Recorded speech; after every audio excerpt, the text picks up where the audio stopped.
Okay, everybody, welcome to the Nevada Unified School District Trustee meeting. Apologize for being a little bit late this evening, but we had some business to take session, and I'm going to ask everyone to go ahead and join us in the Pledge of Allegiance. Pledge allegiance to the flag of the United States of America and to the republic for which it stands, one nation, under God, indivisible, with liberty and justice for all.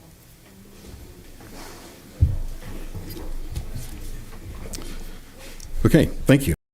So now we're going to go to item 6 of our open session agenda, and that is to have announcement of portable action in closed session, and Vice President Butler will make those announcements. Okay, thank you. The board did meet in closed session this evening on 5 items. The first item, with respect to every item of business to be discussed in closed session pursuant to Government Code 48918, consider for an expulsion. This is student number 10000065797.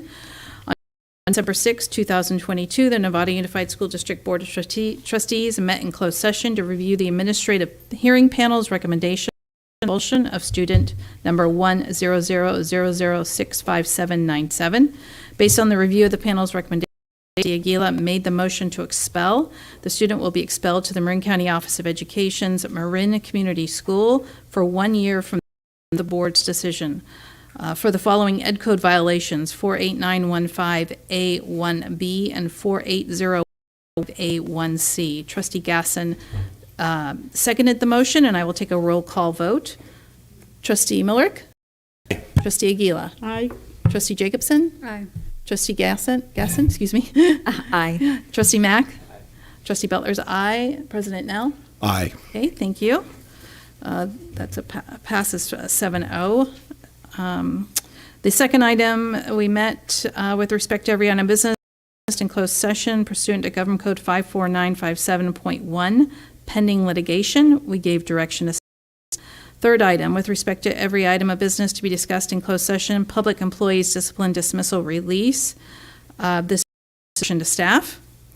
And the fourth item, with respect to every item of business to be discussed in closed session pursuant to Government Code 54957 and 547.6, conference with labor negotiator Barbara Varenkovich, attorney with Janice Walliver Kelly, organization, California State Employee Association, otherwise known as CSEA. We gave direction. With respect to every item of business to be discussed in closed session pursuant to Code 54957 and 54957.6, conference with labor negotiator Barbara Varenkovich, attorney Walliver Kelly, employees organization, Nevada Federation of Teachers, otherwise known as NFT. It was information only. All right, thank you, Trustee Butler. Next is item 7. This will be approval of tonight's agenda. So if the trustees will make a motion to approve tonight's agenda or amend it as anyone may suggest. We have a motion to approve tonight's agenda. A motion by Trustee Jacobson, seconded by Trustee Aguila. All those in favor? I have 7 in favor, 2 advisory in favor. So tonight's agenda is approved. Bringing us to item 8, which is approval of our consent agenda. So are there any items on tonight's consent agenda that would like to be pulled and discussed? Trustee Jacobson? Could I please pull item G? Okay, so item 13G. Any other items? If there are not any other items, then I look for a motion to approve tonight's agenda without item 13G. I have a first by Trustee Mack, seconded by Trustee Jacobson. Thank you.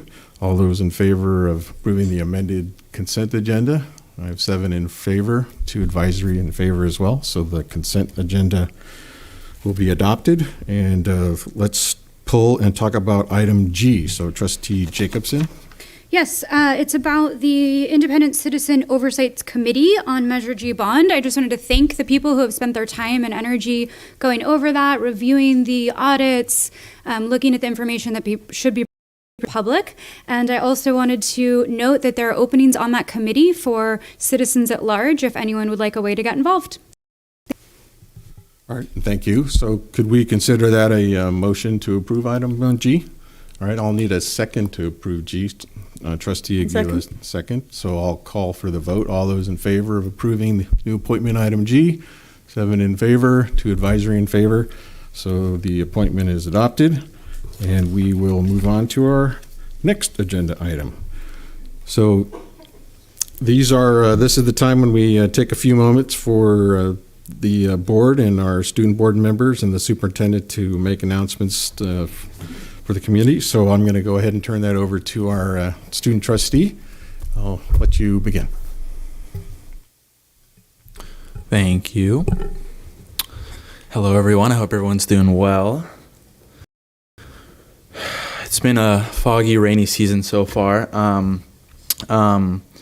Pretty busy, especially for our seniors, with college decisions coming out at all schools for all. I just want to talk about 3 quick things. Specifically, the ASB planning that's been going on at San Marin all year round, obviously.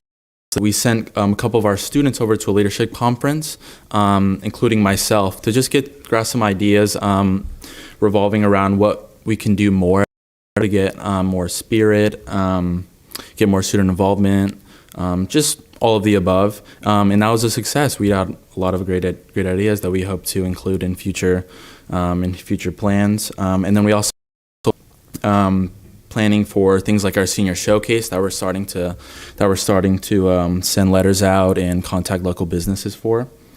Regarding the college decisions, this week we have early decisions for restrictive early actions and just those dates in general. Start of January, you see a lot of the regular decision deadlines. So it's stressful for seniors. It definitely is, especially with how competitive it's getting. Record-breaking percentages with schools that are formerly known to be much less competitive are now becoming more competitive, just because that's how it is nowadays. And then we have final exams. Those. So December 13th to 16th, we have our final exam schedule. So Mondays are a regular day at San Marin. Tuesday we have 1st and 5th. Second we have 2nd period and 6th period. Thursday 3rd and 7th, and then 7th and 8th period.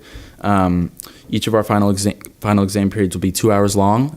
Traditionally, I believe last year it was an hour, or before it was 2 hours. It was originally an hour and 30, but teachers had requested, because some classes need a little bit more time. And so, that got extended to 2 hours, and that will continue as it is. Thank you. All right, thank you. Stephanie? Hello. So Marin Oaks we've been pretty busy since we've gotten back, and also before we left on break. Our Thanksgiving feast was a success. It was really fun, and I'm part of the culinary team, so we had a lot of good food, and it was really fun to enjoy ourselves. Last Thursday, students who earned a 3.0 or above were honored in our honor roll assembly, where we had families were to come attend and celebrate our students. Thank you so much, Superintendent Derby, and joined us. It was amazing. It was really fun. And Marin Oaks also focuses on profile. Every 6 weeks, for a month, we talk about like the 6 C's, and we focus on one. And last month's was collaboration. So our students had like a fun, it was like a challenge kind of, and we all collaborated, and so we had a really big celebration for last month's, and we have some field trips coming up. It's a busy day for us on Thursday. We have 2 different field trips with the culinary class and another one with our Bridges program. And we'd also like to invite the board to attend our end of the holiday celebration for students next Friday at 12 p.m. in our library, and it's to honor our students and their hard work for this semester, and also honor our graduating seniors and open-ended graduation. And We have a lot going on at Marin Oaks as well. So, welcome. Hello. Are you ready to go? Oh, always, yeah. Okay, great. All right. Student trustee Salts, go ahead. Good evening, all. Novato High has been pretty fun recently. Last week on Wednesday, we had our class selection fair, so that was, you could come. MSA was there, leadership, our math courses, freshmen or even incoming students, because we've had our NHS tours as well, could come and scope out the scene, see what's up. And then about those NHS tours, I've actually been speaking in the CFA to 8th grade families that want to come in and listen to some students talk about what the school is like. It's been super awesome. And then, as I'm sure you've heard, finals are next week. So there's a lot of stuff. So today we had our second day of our Stress Less week. It was blanket day, so you just come wrapped in a blanket. It was fun. Yesterday was gray outfit day, so you just wear totally monochrome. Tomorrow is ski wear. And then we have, oh God, this is terrible for me. Yeah, pajamas. Pajamas is in there. So we're just relaxing, trying to take it easy before finals. And then next week, as our send-off, we have the alumni soiree in the Center for the Arts. It's where alumni and current students will come and perform in the Center for the Arts as a send-off for the break. So it should be exciting. Yeah. Thank you. All right, good. Trustee Milrick. Last year, I went over to Marin Oaks for the Friday Food Fest, and I was about 10 minutes late and got nothing. So just if you intend to go there and be well fed, be early or be advised. So without that, I have no other announcements for this evening. Thank you. Trustee Aguilar. Yes. Just want to thank our superintendent for the activity that she put together. I'm sorry that I missed it, but I would have loved to have been there, so thank you for that. Just wanted to say it's the time of the year where students are getting antsy.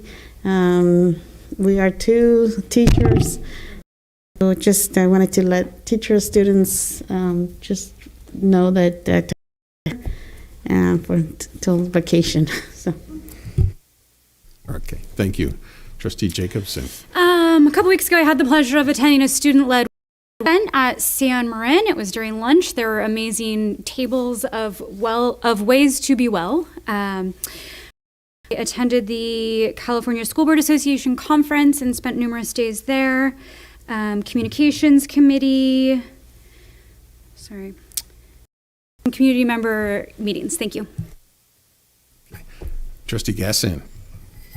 I too attended the communications meeting and was at a SPED, our advisory meeting last week, and we had an opportunity to, actually it might have been, yeah, it was last week. Sorry, I'm losing track of my days. Bill Welch came from North Bay Security, and it was actually really interesting to hear started and involved with our schools. So it was really helpful to hear their plans for our special education. And then last night I was at the Parcel Tax Oversight Committee meeting, and they are just doing a really fabulous job.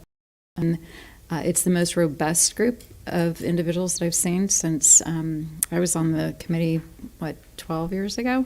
I think that it has a lot to do with what we've done, Lori Rainier, and the Blue Ribbon Committee. So I'm really excited. They're a great group of individuals. So that was it.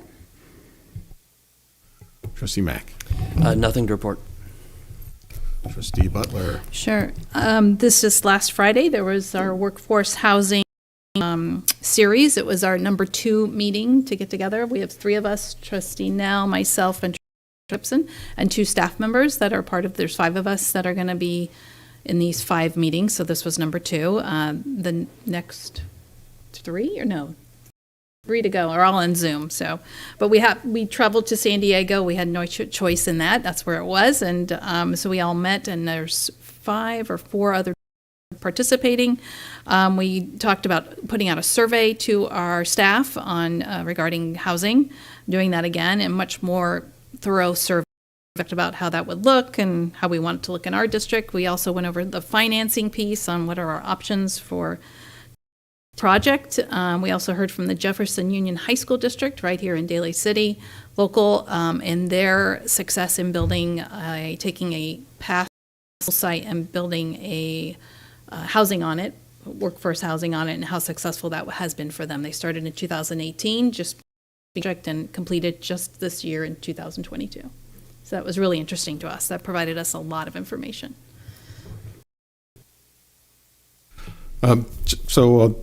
Trustee Butler sort of covered, I was going to report out on the education workforce housing training that we're going through. And at the beginning, we discussed the survey, but essentially what we want to do is come up with a plan. In order to come up with a plan, we need to identify our needs. So through the use of a survey and some other graphic studies, we're hoping to come up with a plan for education worker housing. And we're not exactly sure what that is yet, but that's what we're trained to do.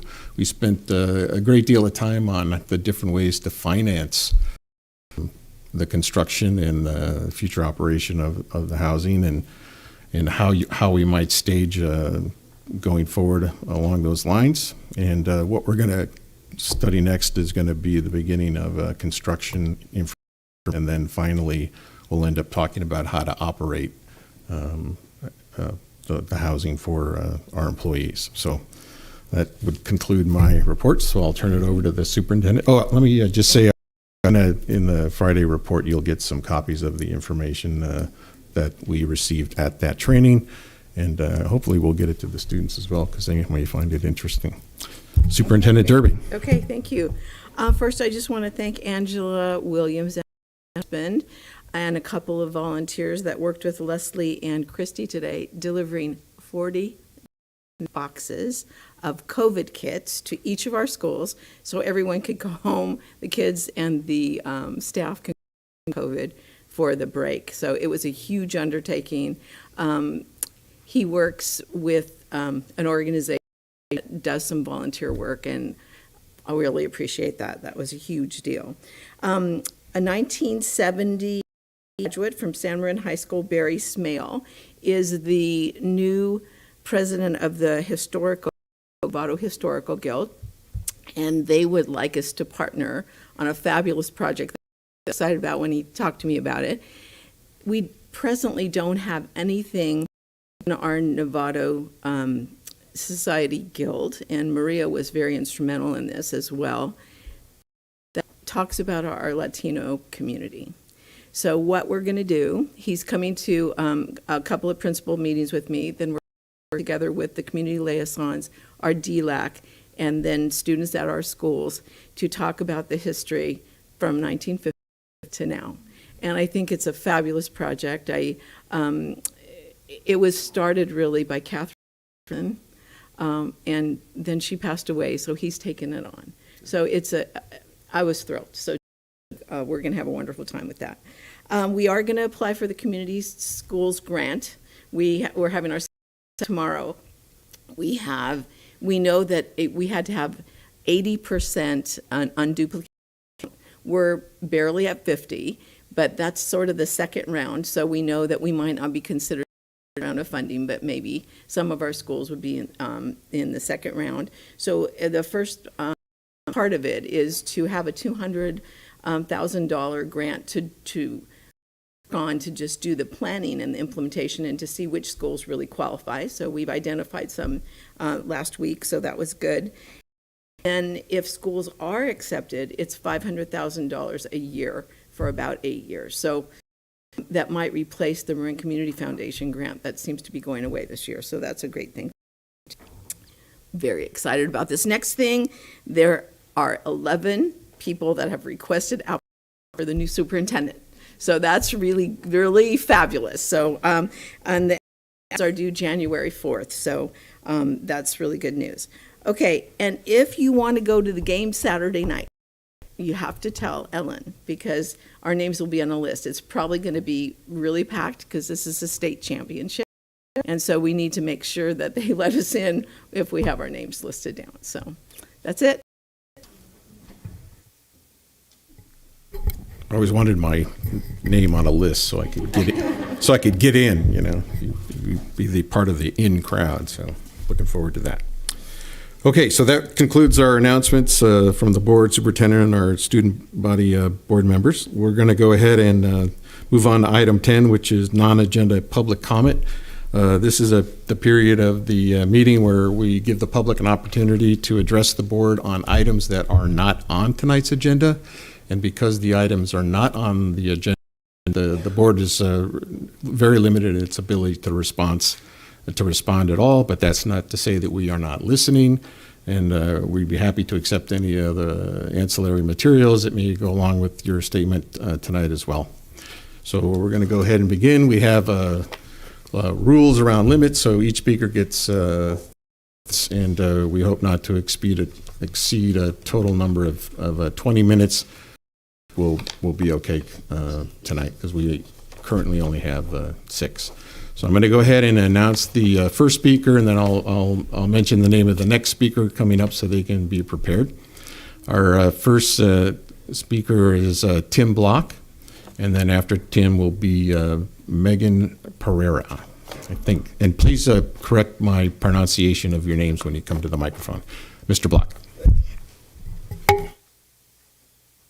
Hi, I'm Tim Block. I'm a teacher over at San Marin High School. I'm a part of their STEM program. I teach biotech over there with their STEM chemistry and physics. I love my job, and I'm going to kind of give you an analogy. My analogy has to do with Alcoholics Anonymous. When you become part of that program, one of the things you have to do is go in there and say, I'm an alcoholic, I have a problem. Well, I'm going to tell you about another problem I have. I'm a teacher, and I like teaching. That is my problem. Now you laugh, but think about it. With that problem comes all the things that go with it. I love being in the classroom, but I have to deal with all the other things that I don't get. I don't get respect in society. It's generally a poor paying job, and I've got to be up here talking to you folks about that because you get to make that decision of how I'm going to be supported in the future. And one of those things that's coming up in the near future is for the new superintendent. That superintendent who's going to be that new person has to fill some big shoes. I have a great deal of respect for Jan, and it's going to be tough. But when I was on the committee to choose that new superintendent, I said, hey, Dr. Buster, what's this new superintendent going to make? I was told roughly about $310,000. And I took a few moments because a few expletives came to my mind, because that's going to put that person to be the highest, if not second highest paid educational employee in the county of Marin. When you compare that to what the teachers make here, that person should be making about $220,000 a year, not $310,000. And then Dr. Buster said, we won't be able to get anybody for the job. And I'm like, wonder that. If you can't get anybody for that job, maybe that's the reason why we can't get teachers in here or keep teachers here. I think that's one of your mandates. Attract teachers and keep teachers here. That's not happening. And it's really tough for the teachers that want to stay because we're working a lot of 1.2s, 1.4s, and I've got to train new teachers every single year. That gets old pretty quick. So when you're making your decisions, and some of you are staying and some of you are going, I'm not envious. That's going to be some tough decisions of where to put that money. Please make good decisions, because a lot of us are making choices whether we're staying or whether we're going. I'm not envious of your seats. Thank you.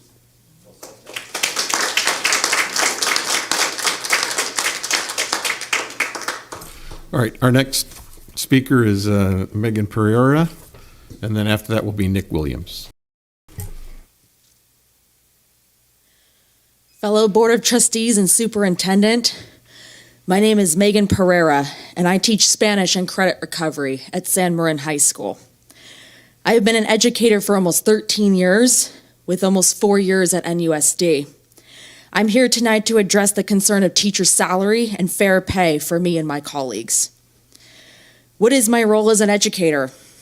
My role are those 3 words written largely behind you: engage, inspire, empower. I engage students by creating lessons that are authentic and that challenge students to be critical thinkers. I inspire students by showing them that their language skills can be used for travel and job opportunities, and I teach them to be culturally competent as well as good communicators. I empower students to go out into the world and use what they learn to make a positive difference. You offered all of us a 10% salary increase but are also increasing our workload by 16%. This makes no sense. Why would we get paid an extra 10% and then work 6% more for free? Would you want that? Probably not. We already have enough on our workload, such as grading assignments and assessments on the weekends, plus emailing parents and updating behavior logs after school when we have already gone home. This averages about 10 to 15 hours or even more of unpaid overtime. Because of this, some of my colleagues, including myself, have contemplated leaving NUSD or even the teaching profession altogether to get a different job that not only pays better, but has less stress. Another example of that extra workload is that at San Marin, we have a tutorial program on Wednesdays after second period to provide academic support for our students, which can include quiz retakes or makeups, as well as answering student questions about assignments. However, as of late, my colleagues and I have been instructed to create supplemental lessons during this period, as well as provide extra assessments. We are also required to take attendance, which feels like an extra class. Yet we do not get paid for this part of the day. We are still only getting paid for the 5 or more sections we teach. My colleagues and I all support this program. However, we are asking that we are compensated for this time. I would like to leave you with this final thought. You were elected to support teachers and students. How can you support us and them? You can do so by giving us a fair wage without increasing our workload, and include tutorial in our salary.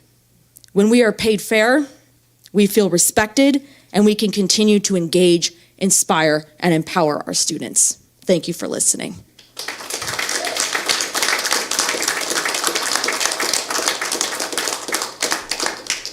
All right, next speaker is Nick Williams, followed by Shanti Rollins. Good evening. Nice to see you all. I'm Nick. I teach science at San Marin, like Tim. Good news from San Marin. As we are going through our STEM Marin application process, we are looking at about 300 8th graders who want to come to San Marin and join Novato Unified as San Marin science students. The bad news on the flip side of that is that we do not have the staffing to accommodate those students. Right now, between San Marin and Novato High, we're 3.5 science teachers of unfilled positions, mostly in chemistry and physics. Last year, we lost Rosa Herrera because she couldn't afford to live and work in Novato anymore, so we lost her up to Windsor, where she could afford to live. And my concern is that I really, really want to be able to give all of these 8th graders the high school experience that they deserve, and offer them the pathway that will best meet their needs. And we have the willingness and desire to make that work. We just can't attract teachers at the current compensation that we're offering. It's not feasible for them to live and work here. So that puts us in kind of an awkward position. Let's see.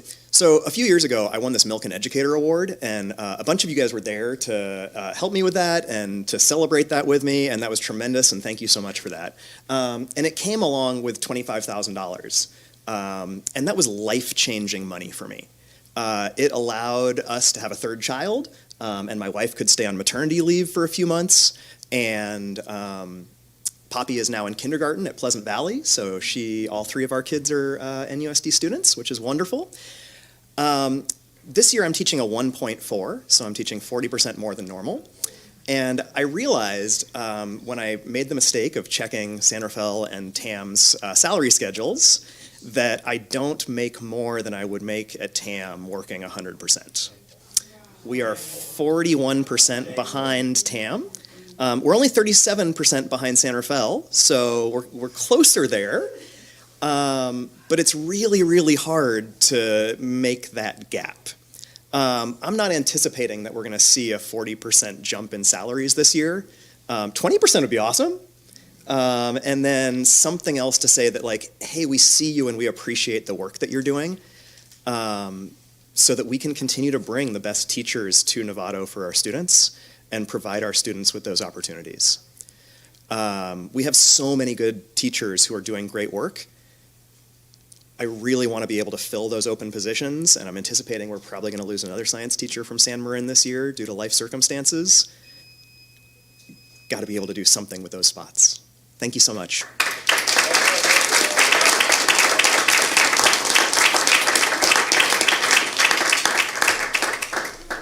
Hi everyone, my name is Shanti Rackless. I'm the school psychologist at San Marin High School. Last year, I was an intern for the school psychology program run by two incredible psychologists, supervisors, and advocates that the district is super lucky to have. Despite the lower pay offered by the district, I chose to stay here for my first year in the field because of the supportive psych team. Right now, we have two great interns that we would love to keep. However, that will not be possible without a competitive salary. School psychologists are a crucial part of the special education team. We are trained in special ed law and ethics. We assess students for special education services. We provide counseling for students with significant mental health needs. We support the development of mental health programs and are an integral part during crises. To have a strong multi-tiered school system, the district must be fully staffed in school psychologists and speech pathologists, which has not been the case for many years. Teachers, school staff, and parents are feeling that impact with increased behavioral, academic, and mental health concerns with our student population. As long as NUSD does not achieve pay parity, it remains a feeder district. With regular turnover, community building, impactful change, and continuity of services becomes less than optimal, impacting our special education and general education teachers, and especially our students. Currently, the district is compensating for understaffing of school psychologists and speech pathologists by contracting out to agencies rather than investing in the professionals that we have and improving recruitment and retention practices. I stayed with the district because of the psychology department, and this year I'm even more invested in staying because of the community I'm building and becoming a part of more at San Marin High School. However, without an increased salary, retaining qualified school psychologists and speech pathologists will impact the district's ability to serve the community. A strong team thrives when recruitment and retention is supported by a fair contract.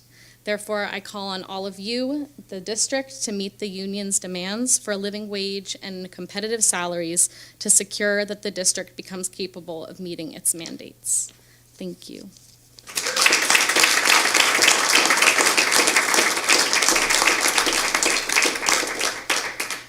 Next is Liz Nelson, followed by Timothy Mahoney.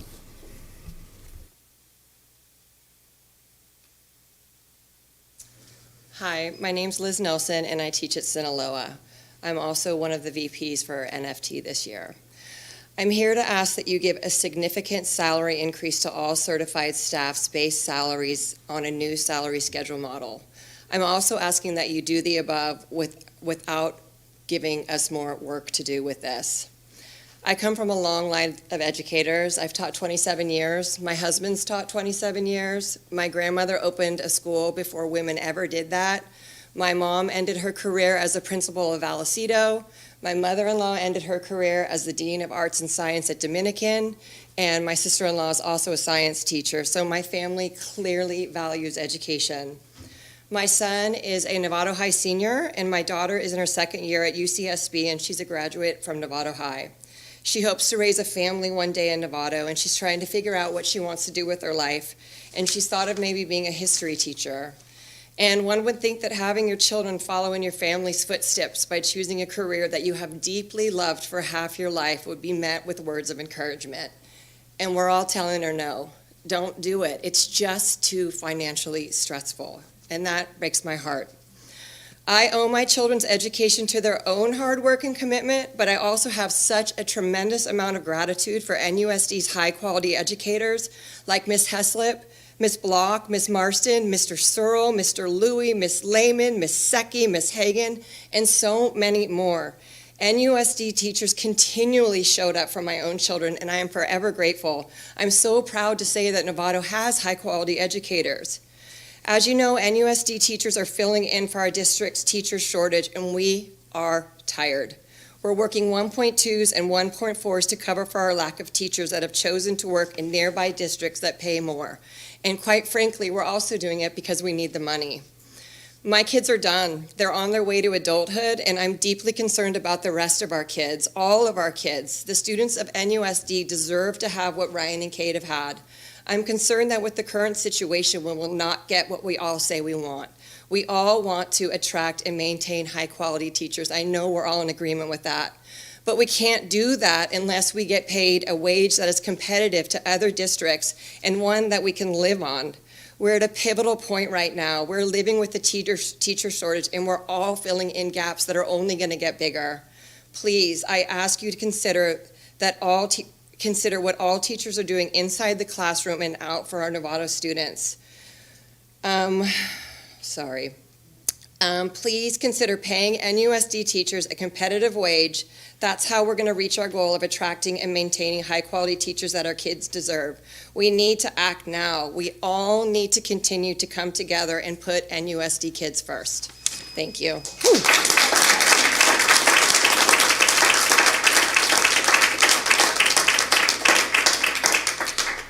Hello, my name is Timothy Mahoney. I've been teaching at Novato High School for 8 years. I just wanted to actually start off by just thanking all of my coworkers that are in the room right here. Although I don't know all my San Marin coworkers, you guys make this a job worth having. You make me excited to come to school every day. And I just would like to thank all of you for your incredibly hard and dedicated work. It's no lie that Novato Unified is hemorrhaging teachers without a plan to ultimately solve the problem.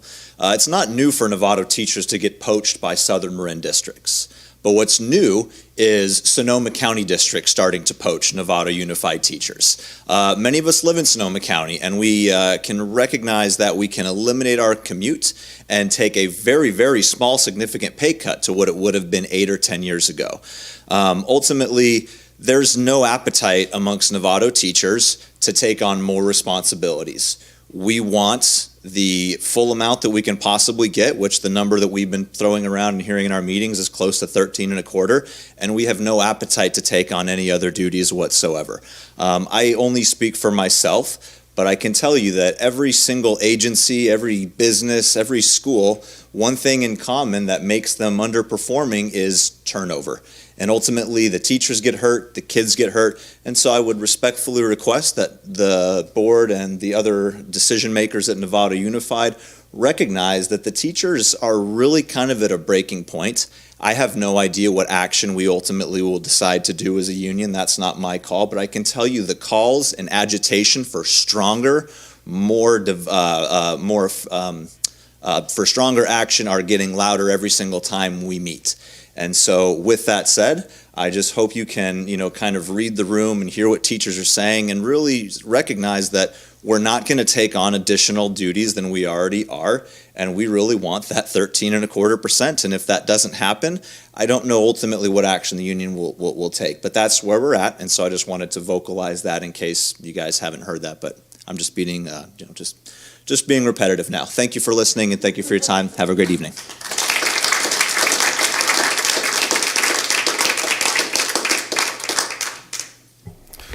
Thanks, everybody. We're going to go ahead and move on to our next, which is item 11. This is a public hearing.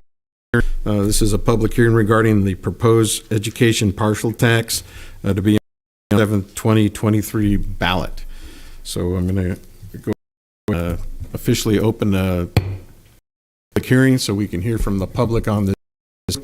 And we have a speaker that I believe, Corey Borhart. If It's actually Greg Borchardt, and I just wanted to sorry, say, Greg. Now that is okay. Thank I you. just wanted to say I'm adamantly opposed to any type of parcel tax increase. I've lived in Novato, been a homeowner since 1990. I've been paying this tax for 30-some years. It represents the biggest line item on my property tax bill, and I think it's unfair that you target homeowners for footing your bill. I think a couple of things. I think you could do things like consider putting a 0.25% sales tax on the ballot, where Everybody in the community has to share the burden, not just homeowners like myself. I don't have kids, have never had kids, am retired, am on fixed income, and I have to live within my budget just like you need to live within your budget. So I think you need to look at other ways to generate revenue other than targeting homeowners, especially homeowners that are retired and homeowners that don't have kids. I would also suggest charging a per student fee. Why can't the parents of the students that are attending your schools pay $100 or $200 per student? That's totally reasonable. They're benefiting from the services, your services. I'm not benefiting from anything and have never. So if you do put this on the ballot, I will do everything in my power to ensure it's defeated. Thank you. Okay, so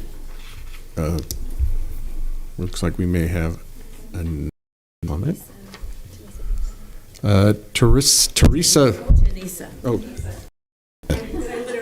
Yeah, you filled out the form and now it's your turn. It is my turn already, and I've come completely unprepared today. I'm Tanisa Vilmano, mom to two lovely NUSD students at Sinaloa, president of North Marin Council, and all kinds of other fun things. I just want to say I'm glad to see this parcel tax coming up for renewal. I truly wish that we felt more confident going out for more money, but unfortunately, I think we need to know that we can get this done and get it passed. I'm excited to be part of the process with this community that is so engaged and ready to make this happen, so I hope that you guys will vote for this tonight.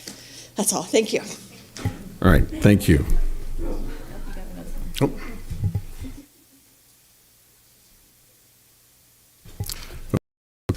Luciana. Hello, but I don't even think I should be talking to the panel. I think I should be talking to you, sir, because Actually, you cannot. You have to. I know. It's the board meeting, and you have to address the board. I want everyone to know that you can get an exception to paying the parcel tax if you're over a certain age, if you're a senior citizen. And that is something that carries over year after year. It's a one-time sign-up. And I'm sorry for the folks that don't have kids, but I hope they appreciate that parcel tax also improves the value of your property. If you have a property, you have a valuable school together. It's a community situation. It's not just folks with kids or people that have businesses in the neighborhood. It's for everybody. This is a benefit 100%. And if it's the highest on your parcel tax bill, then I'm paying $6,000 in sanitary district fees and $251 as a parcel tax towards the school. I'm wondering how you don't have that. But I do have to also wonder how it's more important to have a $6,000 bill for sanitary district, and we're investing $251 as a parcel in Novato. I have a couple parcels in my family that I pay for, and I gladly pay for it. And this parcel tax does not have an inflator. It's $251 for over 15 years. It has not moved. So I'm thinking in this society, in this economy, and what we're looking at right now, I'm wondering, with all the work that we're doing in life to keep our lives stable and keep everything status quo and not dig into this inflation situation, how we can go on when the price of milk 15 years ago was $1.95 and now we're paying $7 a gallon. So there's a lot of deficiencies and deltas when it comes to what we paid 16 years ago when this was voted at $251 and where we are presently at the exact same price. And I can appreciate no one wants an improvement or an increase in their tax bills, but at the same time, if we're not careful about what battles we fight and what fights we pick, then we're always going to be the same.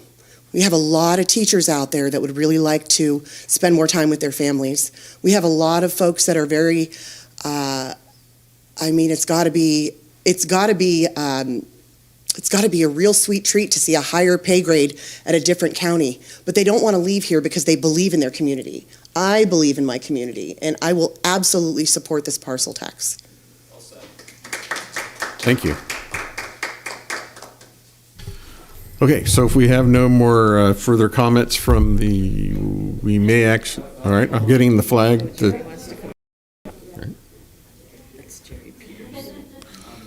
So we have Mr. Peters, would you like to address the board tonight?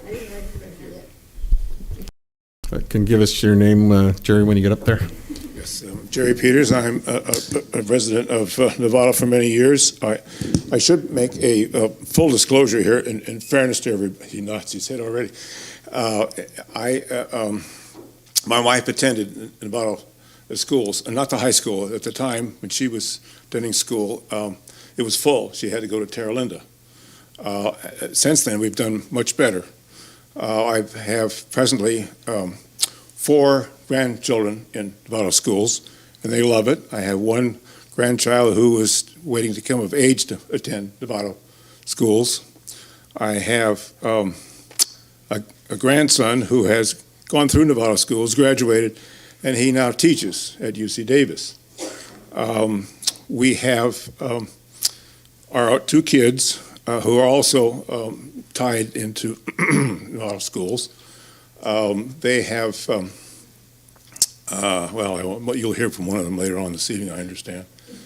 And I have been working in education for a number of years. My mother was the first woman in our family to get a college education, a very strong teacher for many, many years. We have another relative who was a professor, since passed on, and relatives back east. So we have some experience with education.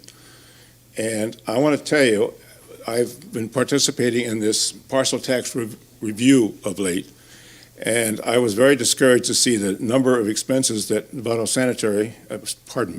Nevada Unified has to undertake. And I'm thinking, well, no, we won't say that. We're undertaking a number of things, and the amount of money that Nevada Unified does not get compared to other schools here in Marin County and in California and in the United States. I want to tell you, if you don't have good schools, and I know this for many years in my property and real estate operations, if you don't have good schools, you already have 2 hands tied behind your back. Only thing you need is the handcuffs, and that won't be far off. I'm very much in favor of this parcel tax. It's a very small deal. By the way, the sanitary district is not 6,000. It's only 677. But we can talk about that. We'll make you a deal. Anyway, we encourage you to go through with this parcel tax.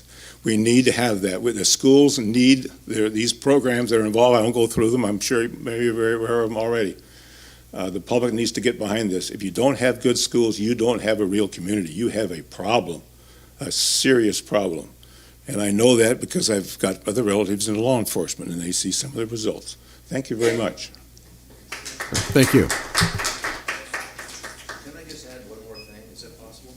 Actually, it wouldn't, but there will be another opportunity to discuss this issue once this public hearing is closed. We're going to have a report to the board, and then there be an opportunity for you to fill out a comment on that agendized item.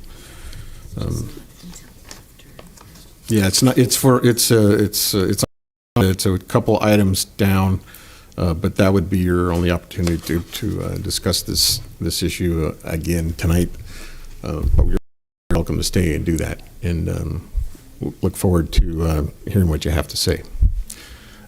So, is there any more comments or seeing none, then I'm going to go ahead and close the official public hearing, bring it back to the regular board meeting, and move on to our next agenda item, which is item 12A, and this is approval of the 2202-23 single plan for student achievement for San Ramon Elementary School, Linwood Elementary School, and Novato High School. And we're going to have Susie Hirschfeld and the principal's report to the board. And Good Ms. evening, Hirschfeld. trustees and Dr. Derby. Tonight you graduate from SIPSA school. It's your 3rd installment, and you all get to graduate, okay? So this evening we have San Ramon Elementary School, Linwood Elementary School, and Novato High School speaking. And I just wanted to briefly go over one more time, for those who haven't been here, why we do the single plan for student achievement. We at Nevada Unified School District applies for federal funding through the consolidated application. When you apply for this funding and you receive it, the compliance is for each school to write their own plan for student achievement. And they don't do it alone.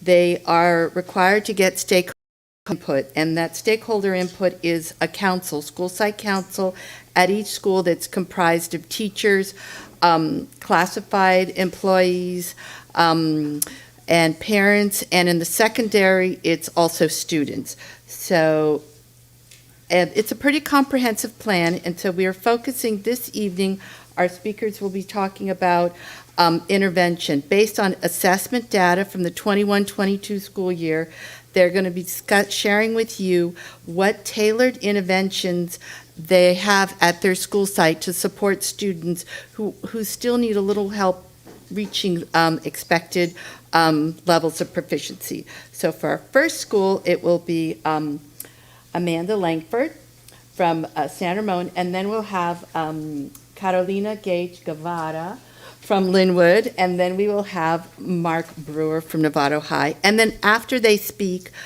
you'll have an opportunity to ask each person, so that way we're not playing musical principals. Okay? Okay, we have to say, Jerry, you did not introduce your daughter. So this is an opportunity, you know. And we didn't talk about Emily either. So I'm not sure what's up with that.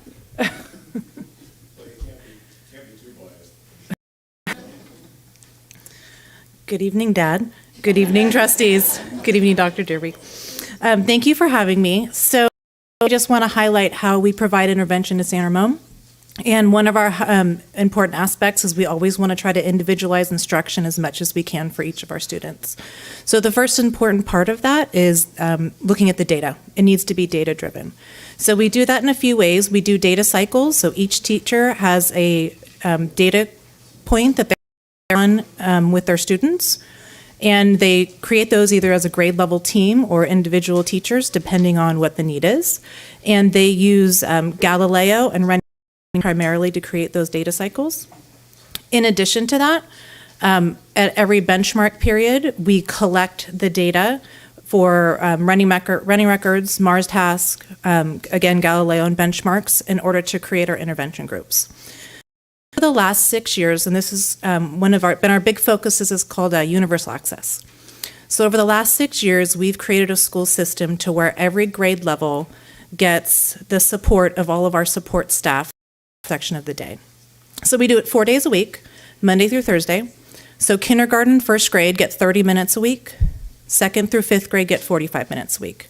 And what that looks like is, so during that time is all of our support staff for anyone that needs an intervention, whether it's an IEP, their English, they need reading intervention, counseling services, OT, speech services, all of the support staff that we have focus in on that grade level during that time. So it allows a couple things to be very effective. So first of all, creating small group instruction. So all of the students that have those needs in a classroom leave the classroom at the same time of the day. So off to their specialty and what they need at the time, which also allows for a teacher to have less students for that 30 to 45 minutes a day. And so they're able to create small group instruction in their class. So we found it to be very effective over the last 6 years. So our fourth graders last year, we realized because of the interventions we're able to have, and we have very strategic intervention, our funds for IEPs have decreased, and we don't have to rush to assess students too soon. Also, our D&Q rate, so those that do not qualify for IEPs, is low because we have the data and we're providing the intervention. We know when it's time that they need some different support. And we added this year to increase intervention is the Dolphin Lab. So as you know, kindergartners and first graders, because of how the world has been the last few years, didn't have a lot of preschool. And coming with preschool, not only is it the academic component, but it's the social component as well, and learning how to navigate peers and collaborate on projects. And so we hired 2 retired teachers to come back this year to help with intervention specifically for kindergarten, first grade, and it's called the Dolphin Lab. And the students, again, 4 days a week, so they take half of the class into a maker space for 30 minutes in each classroom 4 times a week. And so again, it's leaving a teacher with actually only about 5 students left to be able to create small group instruction, sometimes even less than that. And meanwhile, when they go to the Dolphin Lab, they do what's called plan to review. So again, they have a maker space with a lot of I mean, it's Amazon boxes and it's, art materials, and they're able to work together. They make a plan for what they're going to do with their time. And so they're learning social skills and planning skills as well, why the teacher is able to have a small group of students. So it's been very successful. I'll be sharing it with you guys a little bit more in January when I visit with. And then finally, for intervention, what we're adding come January, now that we've gone through our first trimester, is before and after school intervention. So we'll be working on that for 2nd through 5th grade, especially targeting language arts and math. So, that's it. Okay, good. So we're going to order Director Hirschfield's request and move on to the next principal. I'm assuming you're complete. Is there any questions you guys had? Clarification? I don't want to have too much comment and discussion until after all three are presented. All right, then we'll go ahead and do Linwood.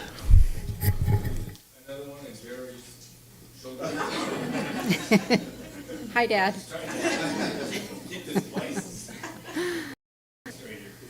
Superintendent Latoya Derby, trustees, and community. Interventions at Linwood. We are really lucky to have had Beth Bates-Stokes come out of retirement to provide some support as our ELD specialist. It's just a 0.4, but this lady does like a full-time job in that 0.4. And some of the things that she's been working on are small group interventions where she's pulling students 4 to 6 at a time for 35 to 40 minutes, 3 times a week. She's also using the Fontes and Pinnell curriculum that we have as a comprehensive approach to literacy. The guided reading books are leveled and matched to the students' instructions. We just had a PD with Fontes and Pinnell today, looking at a lot of the Spanish material. There's additional Spanish material, so we could do these in English and Spanish up to level M in Spanish. Anita Archer, Curriculum Associates, is also used for kiddos. Our daily warm-ups include phonemic awareness lessons, blending, decoding, and sight word building. And she's using Explode the Code, which is a face program that allows students to practice decoding skills, new vocabulary, and it allows for self-correction.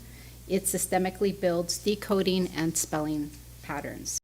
Like all the other elementary schools, also have universal access.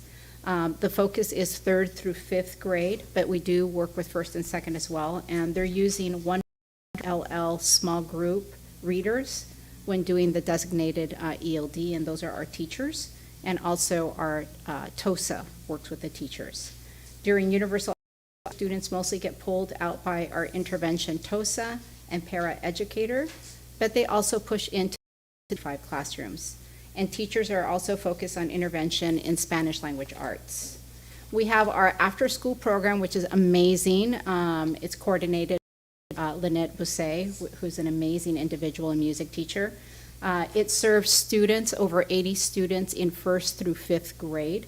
And during that time, they do all kinds of things, but they have 1 hour of dedicated time for homework support in language arts and math every single day. And they break out by groups, and they each group has an instructional aide, para-educator, or a teacher that works with them on their homework. We have 2 para-educators and instructional aides who are fantastic, working with small groups, intervention, and a whole class. And in addition to that, our school site council just approved getting 2 more instructional aides to work with grade teachers because we know that there's a need in 1st grade.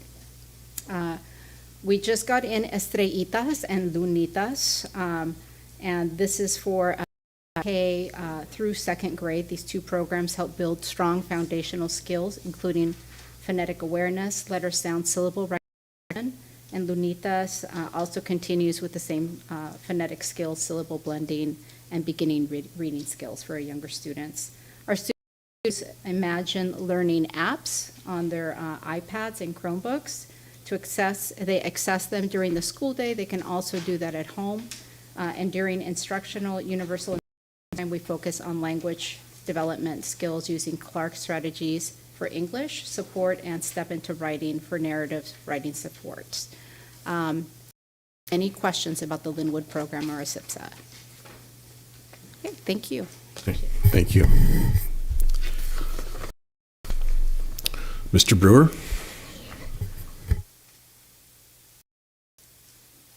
Good evening, everyone. Student board members, members of the board, and Dr. Derby. Thanks for having me tonight. I supposed to click something. Hang on. The mouse. I'm not going to mess it up. If we get lost, we'll take forever to find it. Thanks for this evening. So at Novato High School, again, we're following some of the traditions of other schools this year. I think points for us is we've added a specialist, which I think is vital, because that person provides data to teachers to inform their instruction. Teachers have a difficult time mining for everything else they have to do, so the fact that we have someone that can put some data in their hands that's useful really enhances the time they spend working together in departments so that they can target intervention to their individual student classes. But above and beyond that, we have office hours. We've also added tutoring support. One of our tutors is here this evening, Lou. I don't know if you'll notice her in the back. She's pretty shy. Lou's joined us. We've also got 2 other tutors. We hired another tutor last week to fill the gaps. We have 3 full-time tutors. So along with our data specialist, Danny Camber, he sees students individually in small groups during half of his time during the day. He supports students directly, and the other part of the day he works on collecting and supporting data control within the school. So those interventions between the tutors have really enhanced individual tutoring, but also small group. So it really allows us to connect to some of the students that are having difficulty. The administrative team and counselors have started a check-in, check-out policy with some of our students. We have about 40 students that check in the beginning and the end of the day with it, just to make sure they're at school that day, that everything's going pretty good at home, just a general check-in and some accountability for students who are struggling with attending and with grades. The thing we've noticed that's really good news is for the first time since I've been there, we maintained academic eligibility for all of our fall, which is a positive sign. We've definitely seen a reduction in the number of Fs during progress reports, but our real data will come out next week, or actually it's in January when we return, when we semester grades. So there's no doubt in my mind it's going to reduce the number of students failing. We've put a big emphasis and target on 9th graders, because we know that if we can get 9th graders to be successful, they'll tend to be successful the rest of the time they're with the school. So targeting them as 9th graders is really crucial. So that's where we put a lot of our resources. The check-in, check-out has been working really well because it really connects kids to an adult in the school, which is a powerful intervention factor.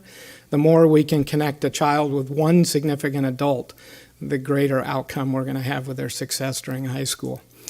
So that's really kind of the things we're at with and Novato High at this point. So if you have any questions, I'd welcome that. But thank you for the time, and I hope you come visit. I send out invites occasionally, and I know you're super busy, but you guys are always welcome to stop in and have Carolyn track me down, and I'll come find you, and we can walk around the school. And I always welcome you visiting to learn more about what we're doing at Novato. So thanks.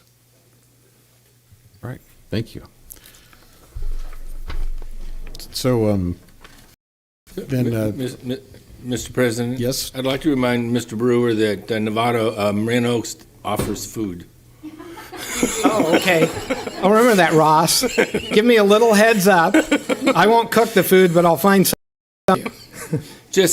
I'd just like to say Marin Oaks cooks the food, so I just want to put that out there. Well, my question is when am I invited to Marin Oaks? You're welcome. You're welcome. I'm a good eater, just for the record. We're having one on Friday. If you have food, I'm good at eating it. We have one on Friday. Friday, 12:20.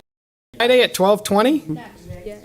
Next Friday? Yeah, next Friday. But all right, we're getting a little off agenda here, so I'm going to have to bring it back. Thank you. But I appreciate the plug for Oaks. Okay, so it's to the board for questions, comments on the that we just heard, and or any questions you might have about the recommendation. So, board, Trustee Gaston.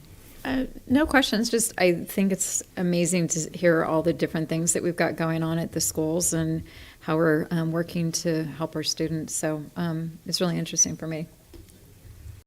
Good. Trustee Mack. I just like the ongoing theme of data specialists. I mean, that is so important for us that we have that going and that we are to work at every single campus. I live in the data world, and I know it sounds cold and calculated. Data is so important to understand when you have so many big numbers of people. And even if we're talking individual students, just having that data to get the initial peak at understanding what's going on, digging in deeper to actually give you the prompt to see something that needs to be addressed. So I'm really happy that the data specialists are such a big role. Any comments or questions from the board? Okay, so you guys did a really good job. Oh, did the students? You were looking up there. Did you have any? Oh, you're just reading. Okay. He wants to make sure all that's actually going on over there at his high school. Or he's thinking about going to Marin Oaks for lunch, I guess. But Trustee Jacobson. I just wanted to share, kind of off topic, but at CSBA, I happened to be at a table with some trustees that were at a district where Carolina used to work, and they had wonderful things to say. We're very pleased that we were getting to reap the benefits of your involvement. Yeah.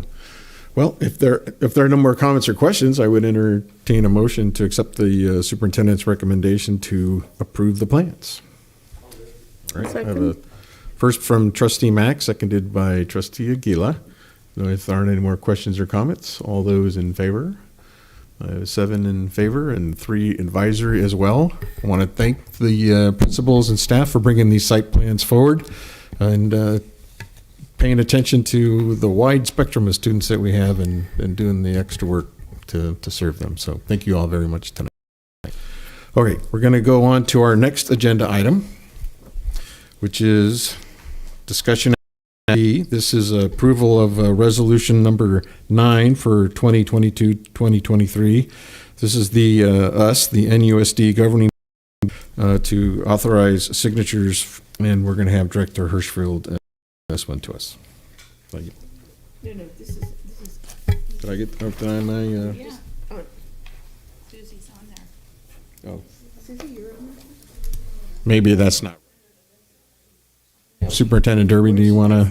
This is just the signature. Yeah, this. Yeah, this is just a simple board authorizing the signatures. We have to do a roll call vote. Yeah, you just have, you Okay. need a roll call vote. It's just for you up here. So we have a resolution to approve authorizing signatures on behalf, and the rest is part of your board packet, and I will need a motion to approve. Okay, so we have a motion by Trustee Mack, seconded by Trustee Butler. All those in favor of authorizing the signature? Oh, and it has to be a roll call. Thank you, Vice President Butler, for pointing that out. So do you have a question, Trustee? Yes. Very good. Ask your question. Sorry, I was just curious if we've done this before, if this was new. I hadn't seen it. I don't need to know. I just was curious if it was new. I hadn't seen it before. I'm not opposed to it. I just we did it last spring. What happens is we have California preschool program. We have a contract with them that we we have at 2 different sites. North Bay Children's Services, we subcontract service. Since this is not a grant, it's a contract. California Department of Ed requires we have a resolution saying authorizing and Dr. Derby to sign off on the application, because in December we apply for funding for the next year. Okay. So the technical thing, my understanding from California Department of Ed says since it's not a grant contract, things are done a little differently. Okay, thank you. Okay. See, I was right. Director Hirschfield did have something to contribute.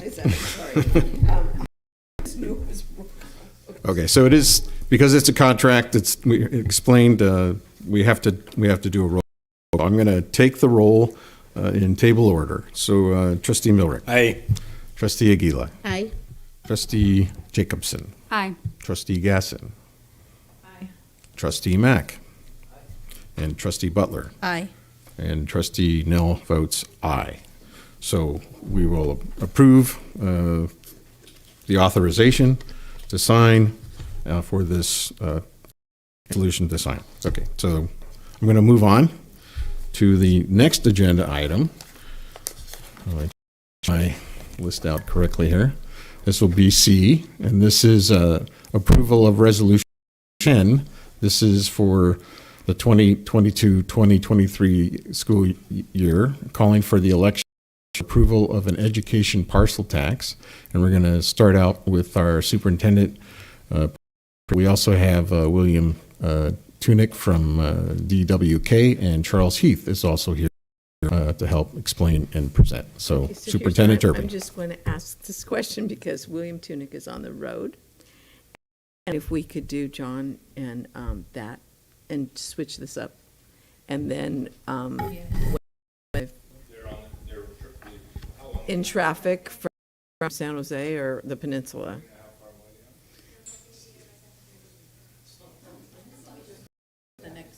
Yeah, can we just do, John, and yeah, that'd be great. Yeah, you probably would. All right, so we're going to reverse items C and D.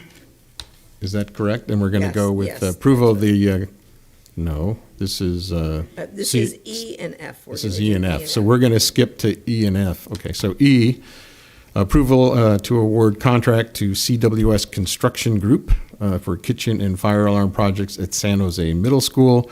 Our Chief Financial Officer, Lois Standing, and John Delana from Greystone will present. So item E. Mr. Good evening, Board of Trustees, student board members, and Superintendent. So tonight we're looking for approval to award the construction contract for the San Jose Middle School kitchen and fire alarm project. That's to CWS Construction. We received 4 bids ranging from $1.9 million to $2.15 million. And so tonight we're looking for approval of that contract to take place in the summer of 2023. Okay, so any questions about the recommendation and moving ahead? Then I would entertain a motion to approve.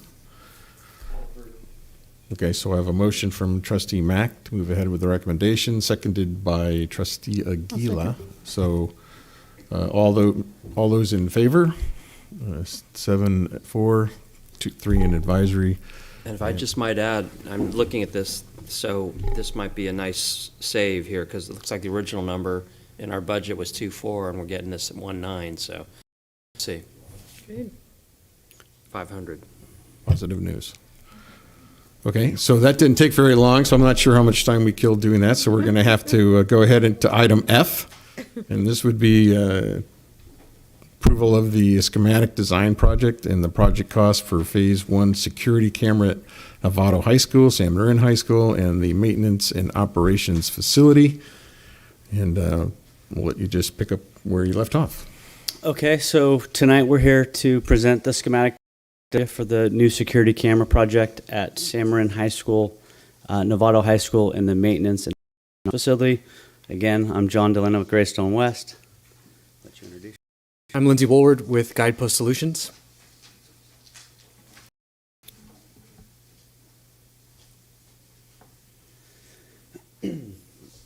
So first I'll give you a brief overview of the you're going to see tonight. Looks like we're going to do general project information, give you some information on the camera design process, identify work that we've completed as far as the design goes, give you an update on the current status of the design, where we're at right now, as well as the next steps. Site-specific information, kind of general locations of where these cameras are going and where they're not going to be. Get into the cost estimate that we've done for this, the construction schedule. Then we're going to update you on the Phase 2 work, which would be at the middle schools and elementary schools. Then we'll be ready for any questions you have.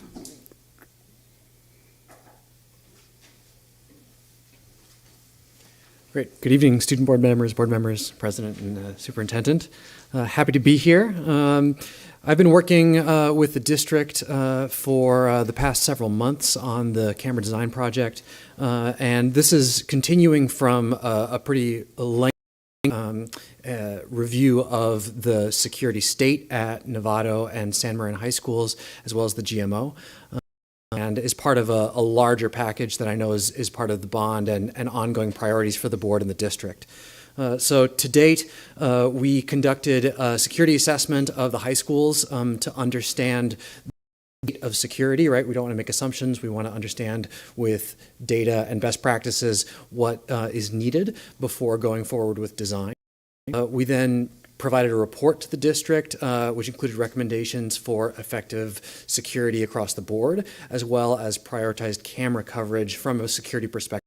So covering really the mitigation of risk at the campuses and using the security cameras to mitigate that are in the environment.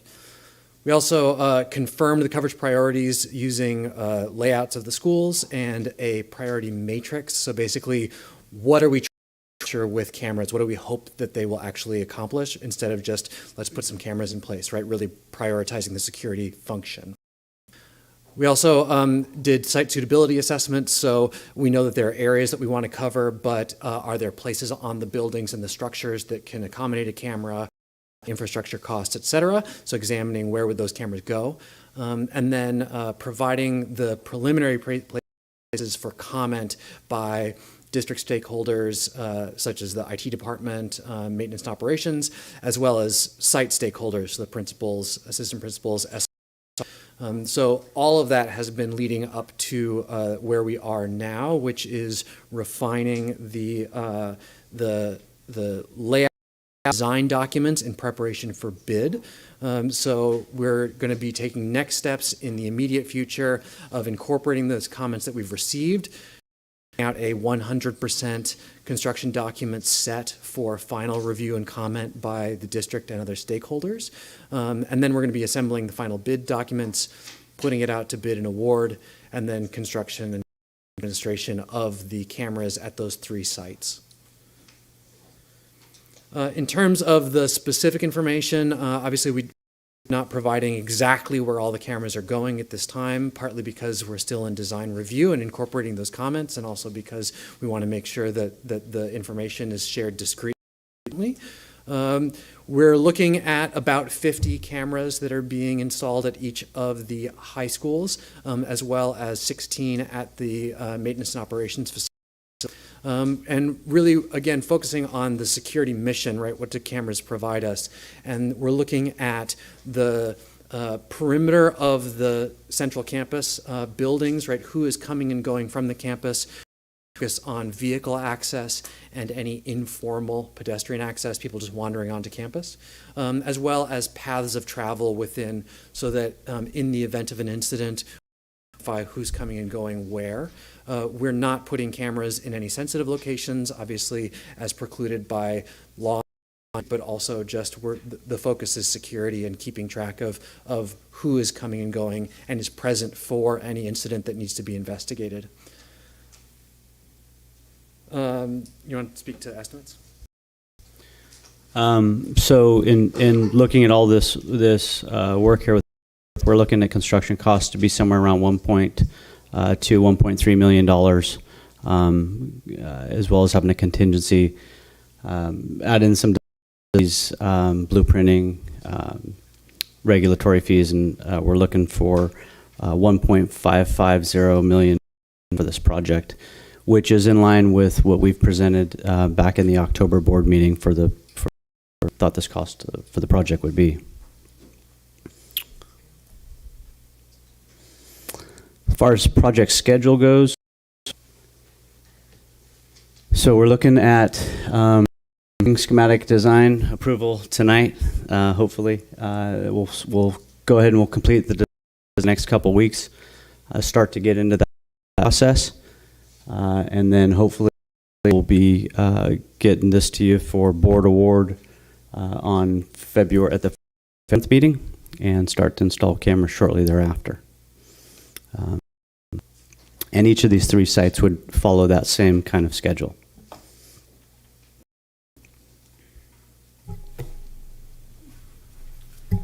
So looking at where we are for middle schools for the next phase of projects, we've kind of broke it up into quarters.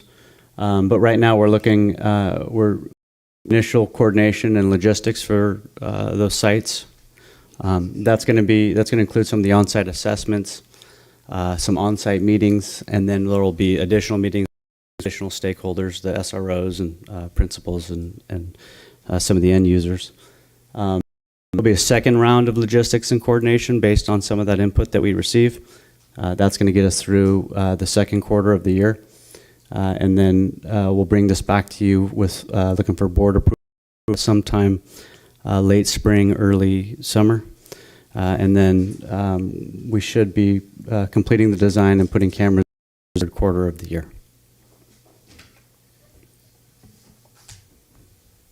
Any questions? Okay, we got questions. I'm going to go with Trustee Mack, then Trustee Milrick. So I took the time to read the plan from a couple of years ago, and it was good to just get refreshed on it. And it's good work, and appreciate it, and I agree with all the findings. I would just ask, though, that things have changed a little bit in those 2 years, particularly on the facility side. A whole bunch of new fields, and I'm really going to put this to the board as much to you guys, because I'm not sure if we want to do this, but from what I saw on that plan from back then, there are no cameras on the new fields. And I don't know if that's something we feel is important or not in terms of, what's the word, high probability, Low probability, high consequence? Yes. Well, no, the other way around. Consequence? Yeah, vandalism, basically, because those fields will get abused. And also, as well, I would think administration, I'm looking for a principal, but he left, might be interested in knowing when people out there on those fields are not supposed to be. I don't know, though, if that's something we feel, so I put it to the board. And I don't know if the schematic we're approving, I don't know if it already includes that or not. The one that I saw from 2 years ago did not. Yeah, so I can address that question, okay. Which is, there is going to be camera coverage on the fields. We've gone through extensive rounds of feedback, stakeholders, and so coverage of some of those key locations, especially high symbolic targets like school logos, tend to attract that kind of activity. So there is a cost-benefit analysis. One of the reasons why cameras often don't get far-flung reaches of fields is because you're looking at trenching under fields or other high-cost operations to get a camera out there. And even then, the coverage in the center of a field, you're not able to identify. You're just going to see, yes, somebody vandalized it. So that cost-benefit analysis has been rolled in. So I share the concern, and we've gone through that with the state to make sure that where it is feasible and appropriate, we've got some coverage for those fields. Yes, exactly. All right, Trustee Milrick. Yeah, a couple of questions. Could you put up that shows the middle school schedule? That one. So I'm looking at the heading, and the heading says Security Camera Project, Novato High School, San Marin High School, Marin Oaks. Is that just a mistake right up in the middle of it, of the chart? Is that what? Yeah, that's left over from the. Okay. It was all part of the same schedule, and it was broken out for the purposes of I this. just wanted to be sure you're saying it's a middle school schedule, and I look at the heading and it says it's a high school schedule. I look down the left-hand side and it says middle school schedule. Now, my understanding, so down this thread of when are we going to get this done, my understanding is the Marino maintenance and operations and the high school, both two of them, are going to come back to us for approval in the middle of February for bid award. Is that is a correct statement? Yes.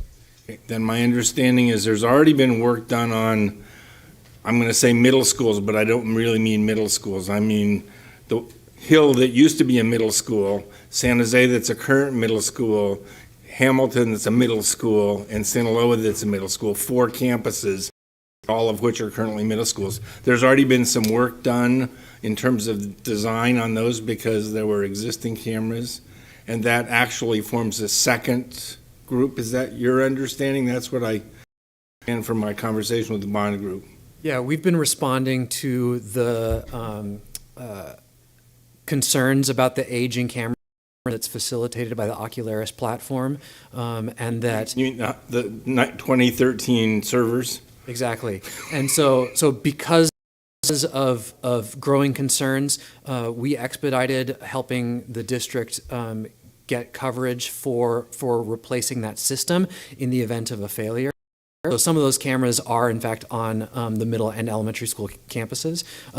That is a bridging effort, and this schedule is for the assessment, recommendation, and future-looking design to facilitate both the ongoing and future needs. Okay, good. So, own problem.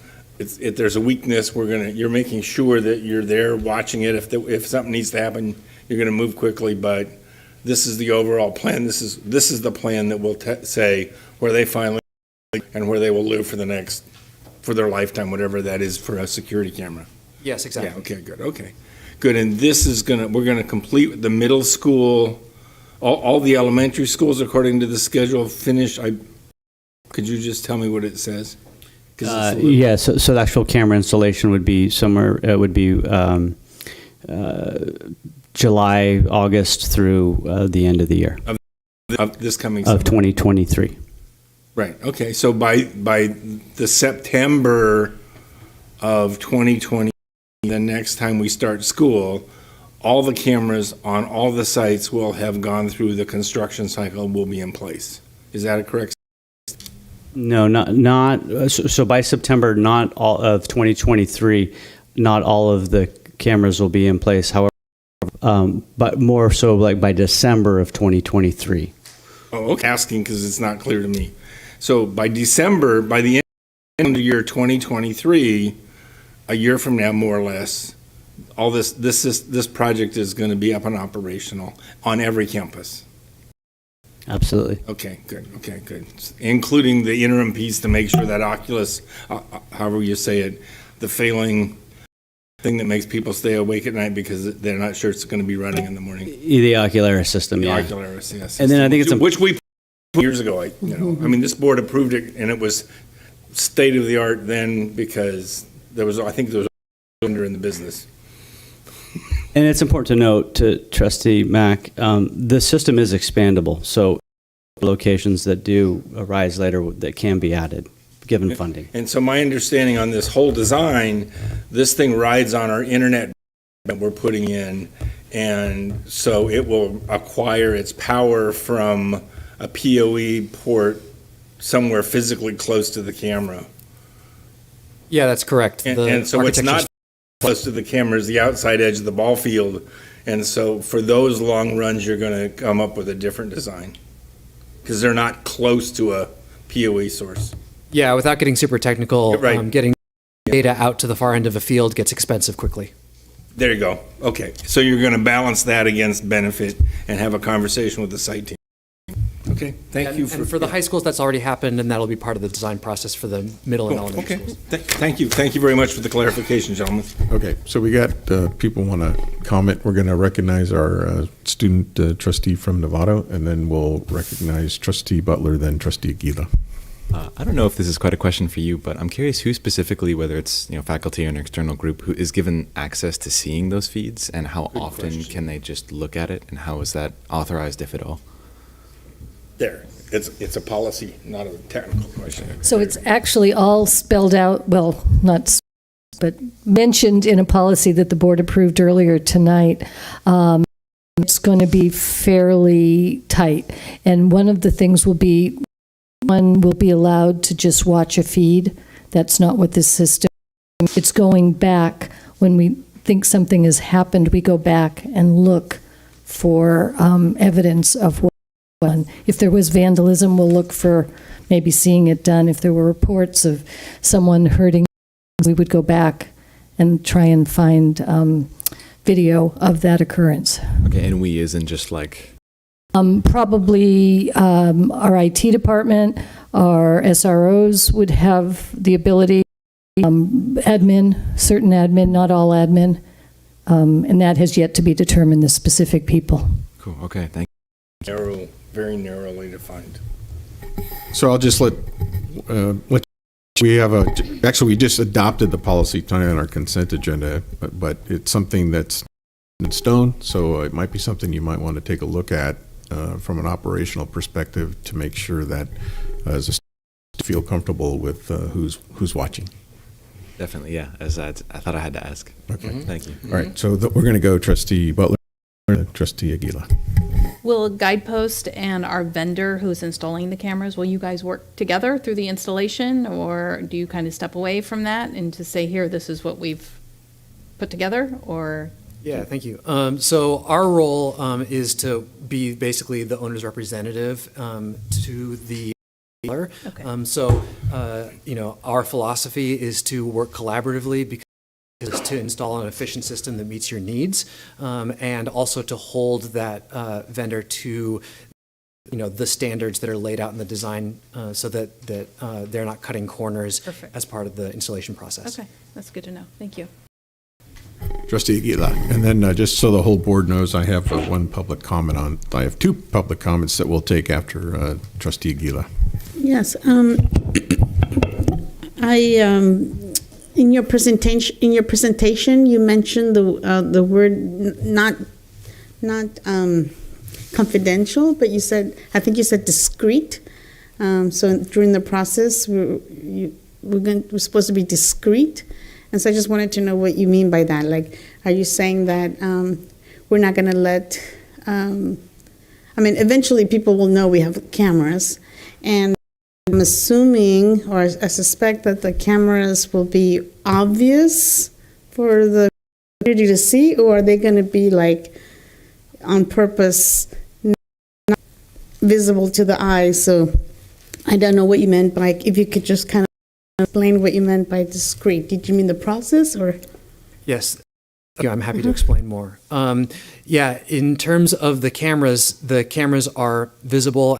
Actually, part of the policy is that there's no covert cameras, right? All the cameras are obvious, and as part of being a California district, the use and areas, the use of surveillance in the areas covered by surveillance, closed to the community and students, et cetera. That's of course not anything that I would want to stand in the way of. I think good policy and good security. In terms of design documents, we want to be prudent how we're sharing what areas are prioritized versus not prioritized in terms of limited, numbers of can distribute through large areas, and the specific field of view. So you can see a camera, but you don't necessarily know from seeing that present how much of a field of view or what resolution that camera has. We don't want to necessarily just publish all of that information to anyone in the public.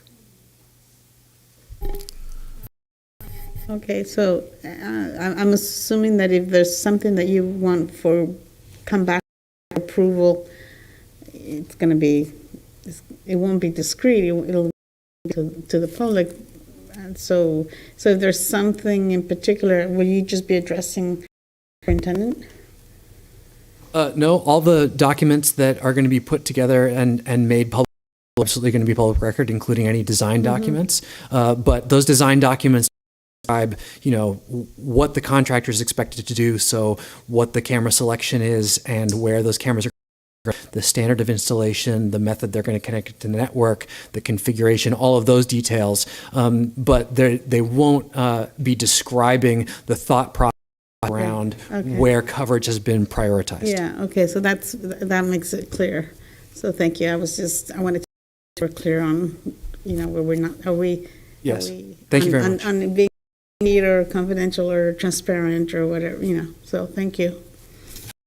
Two public comments, would be appropriate to take them now, board?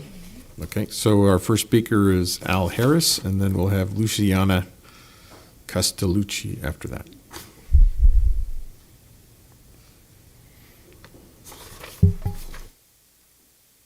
Thank you very much, board and Superintendent Derby and student advisors. The week before Thanksgiving, I attended as a silent observer the Novato Police Advisory and Review Board meeting. And I want to share with you one of the things that the police department reported to the board with some excitement for their accomplishment.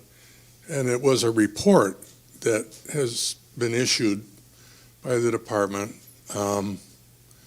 for the evaluation of possibly hardening one of the Novato campuses for what I think is, the potential for what they call a Code 3 emergency event. And I'm not familiar with what that means, but in as much as that report deals with safety on the site and the installation of cameras deals with safety to some extent, although perhaps in a retrospective manner. My rhetorical question was just, are we coordinating our safety efforts and expenditures in this area with what else is going on in town? Thank you. All right, so I think we can bring that question forward. Trustee Mack, would it be okay to go ahead and hear the other speaker? Really quick, because I forgot to. Okay, so go ahead. The answer is no. Yes, sir. Sorry. I'm going to miss this. Anyway, so I did walk the two campuses after I read the reports over the weekend, and one thing that popped in my mind as I was walking San Marin is all the temporary fencing that they have up to really isolate, to keep people from coming into the football games. And am I correct to assume we're going to replace all that temporary fencing with real fencing so that whole of the campus can be closed off, or is that a whole different effort? I mean, do you know what I'm talking about, Jan? Yeah, I do know what you're talking about. So what I'm going to do, I'm going to take the meeting back, and I'm going to say that I think the question should be directed in a way that how does the security cameras fit in with the full site security plans? I don't want to get into specific conversation around which fence and what gate and things like. Right now, it's not agendized, but the consultants are free to comment on how they may fit into a broader security / hardening of a site to prevent the intrusion and that type of thing. That's correct. So, but I'm going to ask our staff and consultant to answer that question to the best of their ability. And how about quickly? I think that is something we will be discussing at the January 31st meeting, because those are not any plans we've solidified yet, but we need to know what direction. We'll ask for direction from all of you. Would you like to comment on? I would like to know if security cameras do play a role in the broader picture, and I suppose the question is, you're prepared to work with us on other things like gates and fencing and things you might do to secure a campus. Yeah, I mean, without waxing poetic, because I am passionate about physical security and I might be the biggest nerd in the room about it. When we look at security for K-12 environments, particularly, we're looking at layers of security. Cameras within one of those layers, right? They have a deterrent factor, they've got a follow-up factor, but we're also looking at the whole picture of prevention, response, preparedness, resilience, all the other factors that go into a complete security plan. So we're definitely working, and me and my the two VPs at Guidepost who are most closely related to these projects, my supervisor in risk and management, as well as Nick Haywood, who's the director of security technology design, are all keen to continue working with the district to look at all of those things, staying focused within the scope of this project on cameras. All right, so hold on, I got the mic. Thank you for that, and thank you, Assistant Superintendent Standing, for surfacing our plans going forward. So, do we have a question about security cameras? We do have one more public speaker to go. Would it be okay to have that out of the way, and then I can bring it back to the board and the trustees? Okay. All right. So, Luciana. First of all, I trust people in bow ties instantly. I don't know why, but I want you to know that. So I had to think carefully and critically about my questions. Are these tamper-proof, or are they in a casing that prevents them from being tampered with to protect the integrity of the unit? So we're not going to have a dialogue with public comments, so feel free to go on and ask all your questions. I'll be able to do his best. I would wonder, like we have in modern cameras, like we have on our doorbells, if there would be a motion-censored real-time video in sensitive, high propensity or common locations where there have been multiple instances that have occurred, and then who watches that in the real time? Who gets those alerts? It's just a question and a thought. And in light of the recent tragic assault at Linwood, had your camera system been there, would you been able to zero in and dial in with clarity and resolution enough to identify features like color of their eyes and license plates? Because I always have that question, just because when you watch, you never quite get the license plate resolution. But, right, if this was something that we're really putting down big bucks for, I'd like to know that we can get those kinds of pieces of information, the crucial kinds, because otherwise it's after the fact security. So let's watch it later. So I was wondering, that's what I was wondering. Sorry, Derek, you're right. Too many questions, but they're all. No, we want to hear from everyone, and just through parliamentary procedure, I'm going to check in with the board. I was going to say, Trustee Miller, would it be okay to see if we could get a general answer to that question that we just were given? So, do you think you understood the area around resolution and deterrence? And I guess you heard the question, but I think there's enough interest in the board that we'd like to have you address that. Yeah, so as regards the quality of the devices and the installation, then yes, the devices do meet certain standards that are technical and poetic about, but I won't.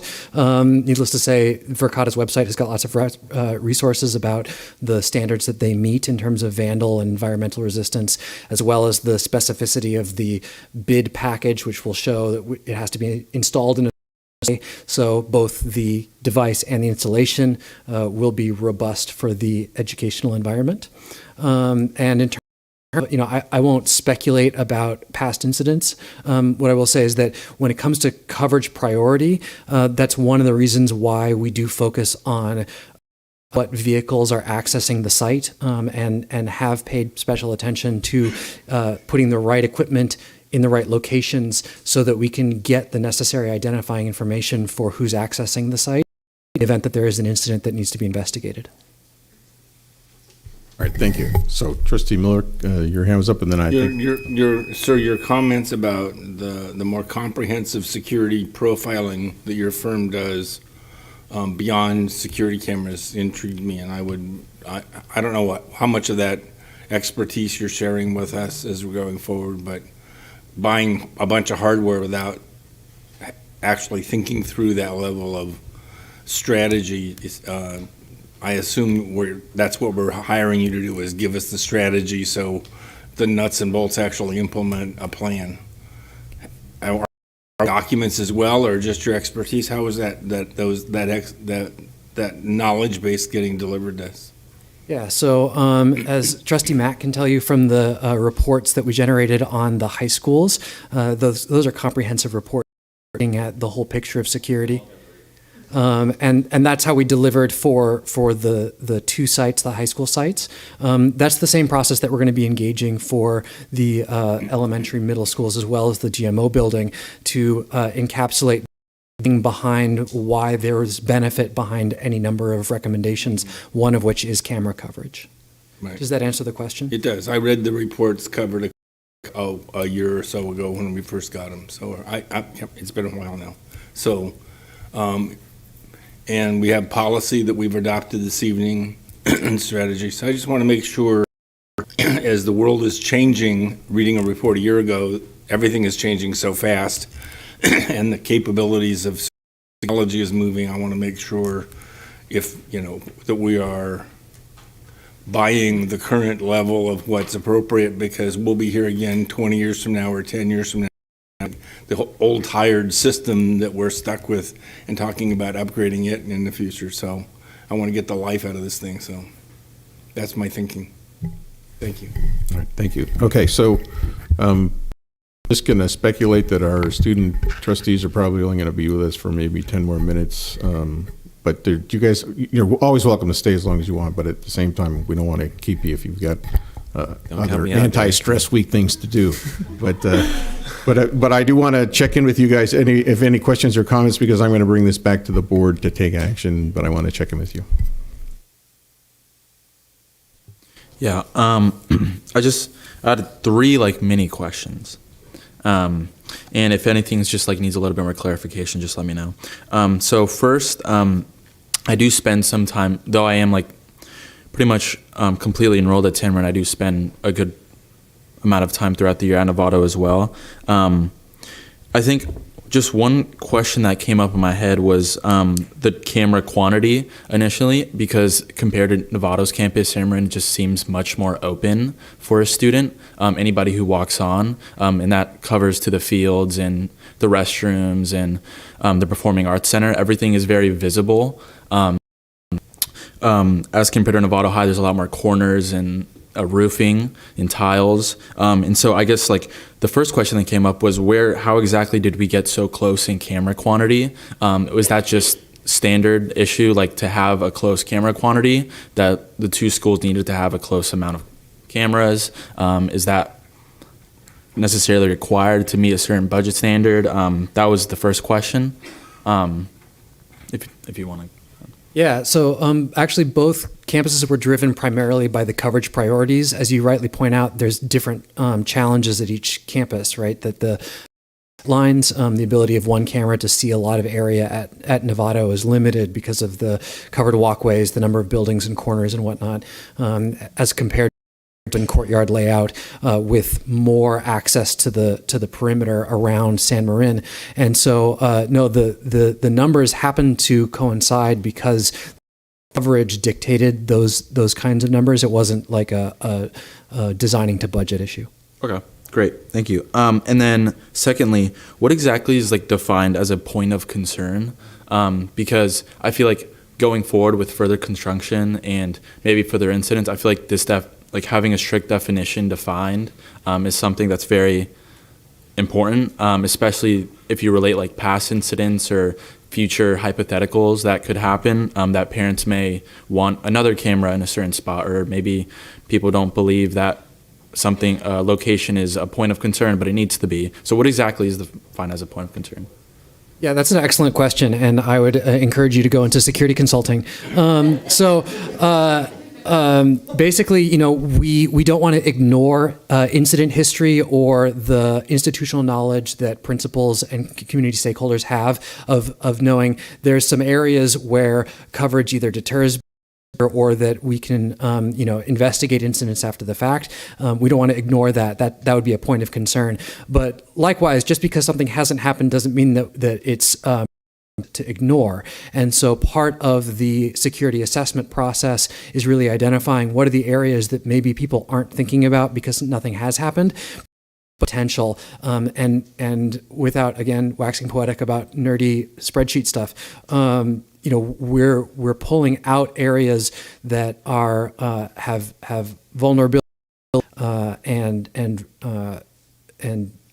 potential for issues, and then elevating the priority for covering those. So I realize I'm, again, getting technical, but essentially we're trying both of those, the institutional knowledge of where things do happen and the expertise and analysis that says this is an area where we want to have coverage because something could happen.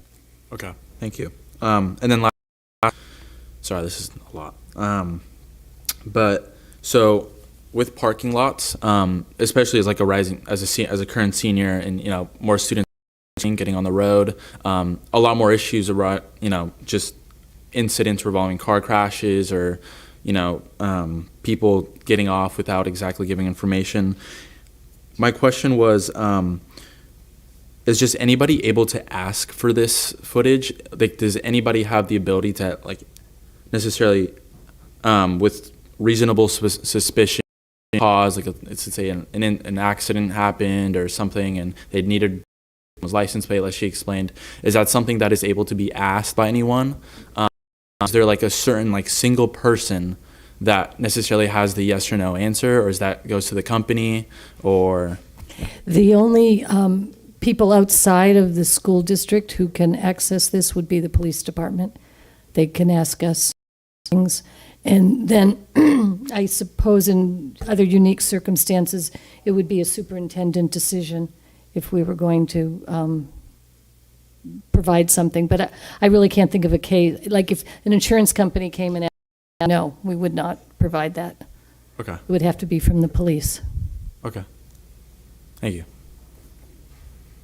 Okay, so the reports that were mentioned earlier that Trustee Mack read, and I mentioned the policy, they're certainly available. And if you have a further interest, I encourage you to contact the superintendent's office and see if they can track down some copies for you. Okay. Gil, I'd like to move on. So if this is a question for our, that would be acceptable. Otherwise, I'd be looking for a motion to accept the recommendation to move ahead. So I'll do both. I'll make a motion and I have a question. Okay, how about we make a motion, see if we can get a second on your motion. And okay, so first by Trustee Aguila, second to Trustee Mack to accept the recommendation, and we're going to have, so it would be appropriate to have. So it's very simple, but I'm not sure if you already kind of answered it.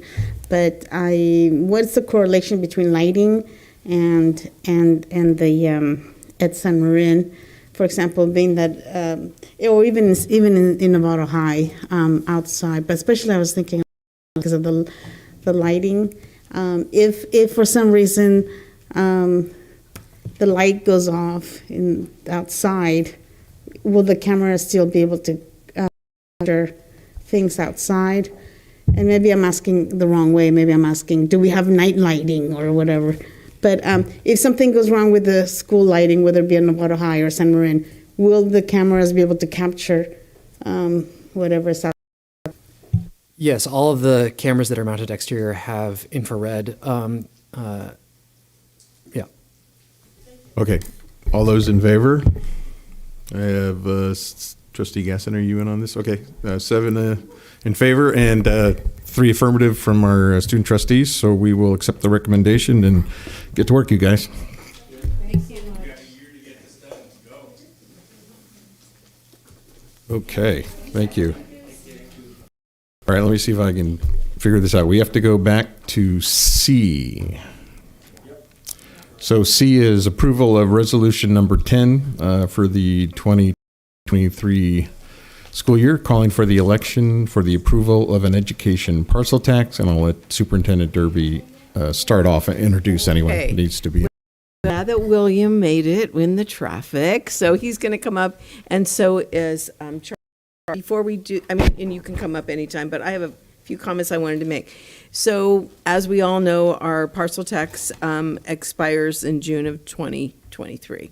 So, we've been working a year now to address all of those things that we think that we need to do to move forward.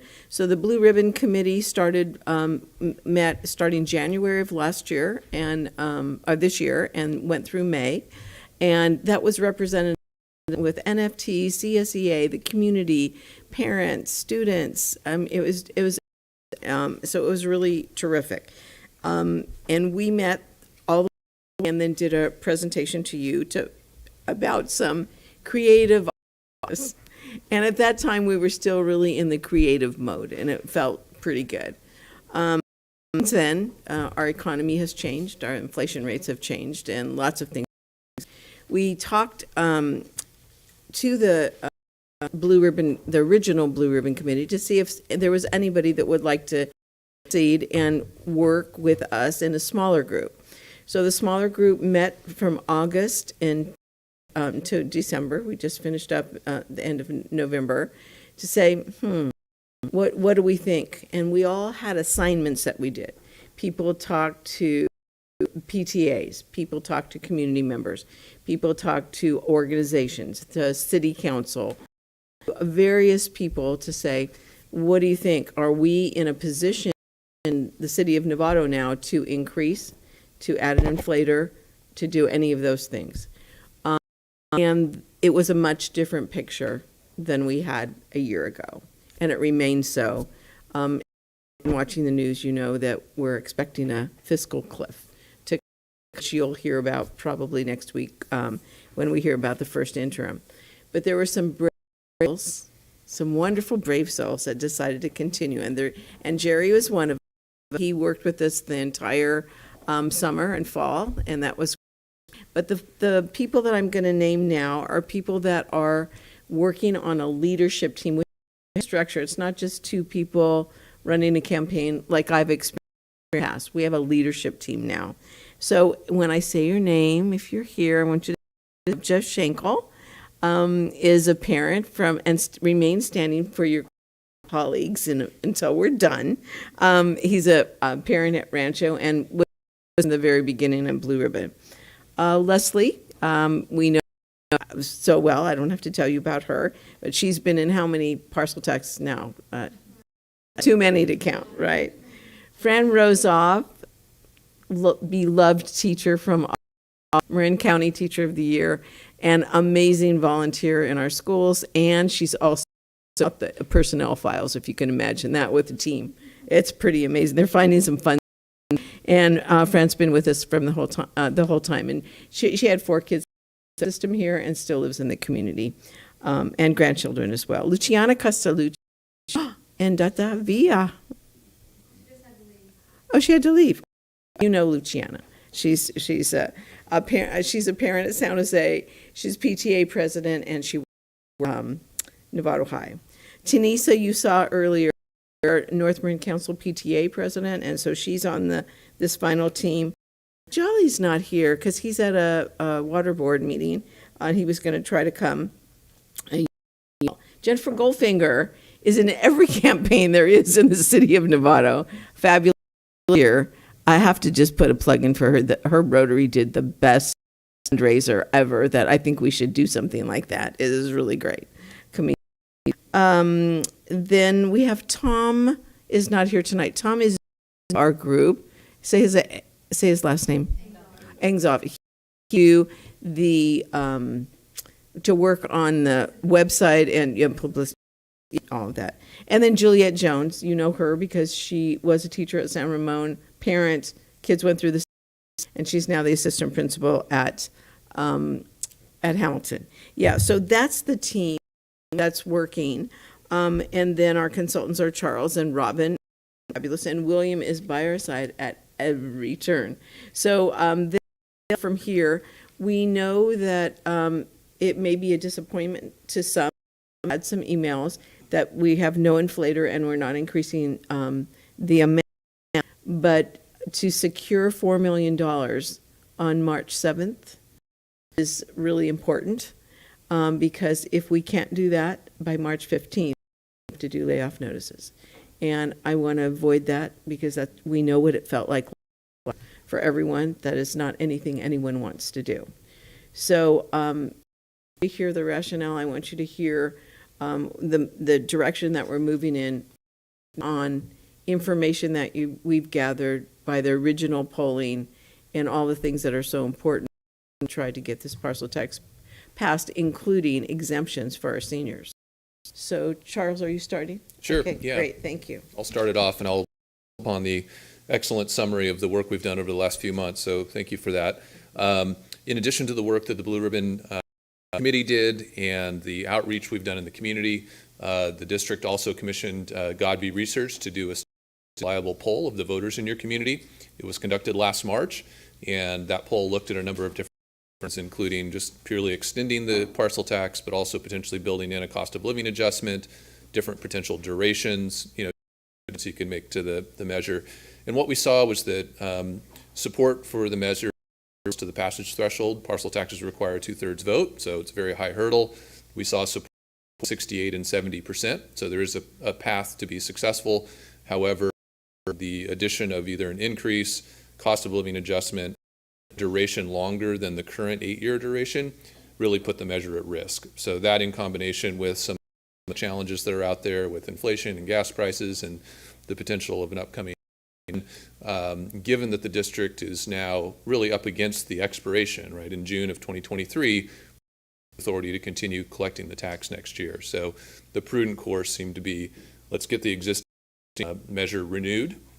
And if there's a financial rationale in the coming years to try to ask the community to use the tax, we can do that at that time. But knowing that we've secured this $4 million a year for the next year. So the resolution that you have before you tonight, it simply renews the existing $251 tax rate, include a cost of living adjustment. So doesn't increase anybody's taxes by 1 penny. It's essentially re-up the measure that was last renewed by voters in 2014.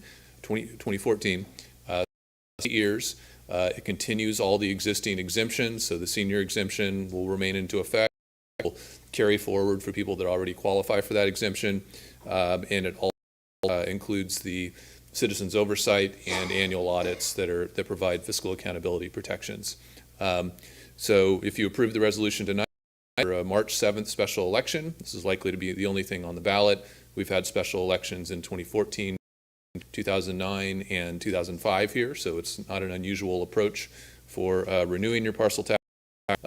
Ballots would mail to all voters in Nevada the first week in February, and then voters would have that 30-day to return their ballots or drop them off just like you do in any election. So that's kind of an overview of what's before the board tonight, and we have William, DWK, who can answer any technical questions about the resolution. Alan Harris. Alan is on the parcel. He was on the Blue Ribbon. He was in a smaller group, and now he's on the leadership team. I apologize.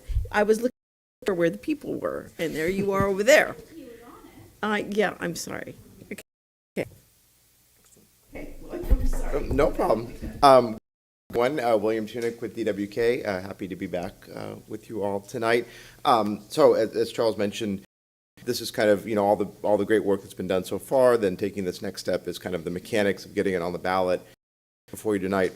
And actually what I wanted to do is introduce Jocelyn Peast, who's with one of my working with me on this measure, just to kind of go through the nuts and bolts of what the resolution actually is, what it says. Happy to answer any questions about kind of how the resolution works and anything like that. And hopefully, I think Charles gave a good overview. Jocelyn, if you want to kind of just walk us through the actual mechanics of it and go from there. Great. Yes. Thank you, William. Good evening. So I'm just going to walk you through the various components of the resolution. 4 main components you'll see. The initial portion of the resolution, really the body of the resolution, it includes various whereas, and it includes really just the order for the county superintendent to call the election. And then when we move on to Exhibit A, that's really sort of the meat of what the voters are seeing. It provides a summary of the measure. It includes reference to the amount, which is $51 as in Measure A, that was previously approved. And then just a brief description of the funding will be used for.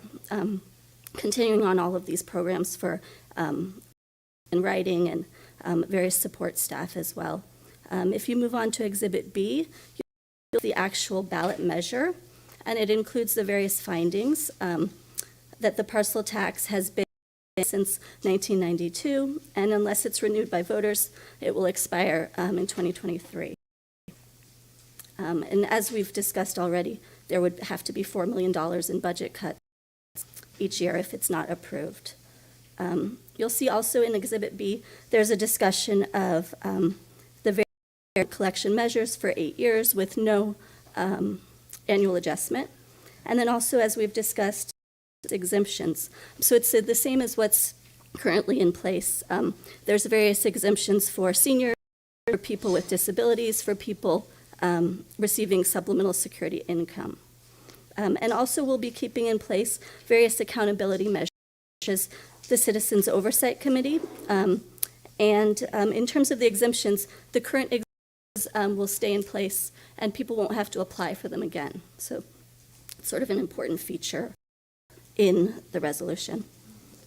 And then lastly, we just include an Exhibit C, which is the form of notice that we'll be providing to the county superintendent if they wish to provide notice of the election. So that's really just sort of a broad overview of the various components of the resolution. We welcome any questions that you may have. Yes, and go ahead. First, thank you all for being here and for giving us the information. I think I've said I'm probably a broken record. I understand that we can only, at this time, go out for $251, but I find myself struggling because we just had a room full of teachers here who we want to compensate and our staff, and it's a constant struggle. Looking at the same amount since how many years. So I can't. It's hard. I wish we could go. That money, it's all people. It basically pays for people. So that kind of was hard for tonight for myself. I think the other thing was interesting. I think that was here speaking against what he thought was the parcel tax was probably referencing the bond. I know there's still a confusion. It's $251. It hasn't changed. It's not a lot. I just bought a coffee. It was $7, so and again, it's $251. A couple of things came out of the oversight committee meeting last night. One of them was the amount that we actually bring in now has dropped even more. It's $4 million. I think it was 2010. It was about 4.3 million. So I noticed some of the here we're still using the 4.1. There's a couple of references to 4 million and then a couple of 4.1. It would be a suggestion that we actually just consistently say 4 million because it's actually, as of the last reporting, it's actually 3.9 million. We have an aging community, so I think saying 4.1 is kind of an odd number, and just rounding to 4 might be more appropriate and accurate for us. So I have the areas where that's listed if you care to have it. So. Okay. Any other questions or comments? We're going to, but before I do, I think I'm curious to hear from staff. Does that sound, at this point, we would be amending the resolution to change the dollar amount that's mentioned, and I just would like to get your opinion on that. Yeah, well, so as far as that, and I kind of defer to staff, the reason you're seeing two numbers in there, the 4 million is easier to talk about, to be honest. The 4.1 is in there because it's a statutory requirement to put the estimated annual proceeds of the tax in there, which is an estimate. So that was I think the estimate we've been working with was the 4.1. If a more accurate number would be, we could have a motion tonight to adopt the resolution with amending 4.1 to 4 throughout. That would be fine as well. So that's just a matter of if whichever of those two numbers is accurate.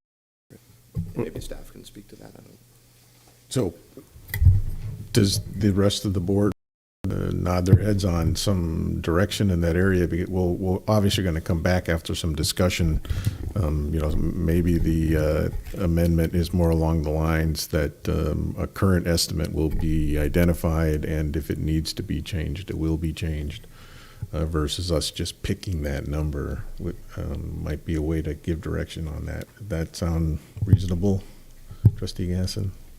Yeah, I'm fine. I think the bigger messaging is that it's decreasing even as we speak. So Lois can probably fill you in, but yesterday it was 3.9 million for the prior year. I don't know what it is for this year. So I just feel when we're talking about it, we always say 4 million too. So I just think it's just more consistent for the community to understand. Okay. The 3.9 was the budget for 21-22. In a bit over 4 million for 21-22, but it definitely did not hit 4.1. So it's somewhere between 4 million and 4.1, closer to 4 million. And we don't know about the exemptions, so that's the other.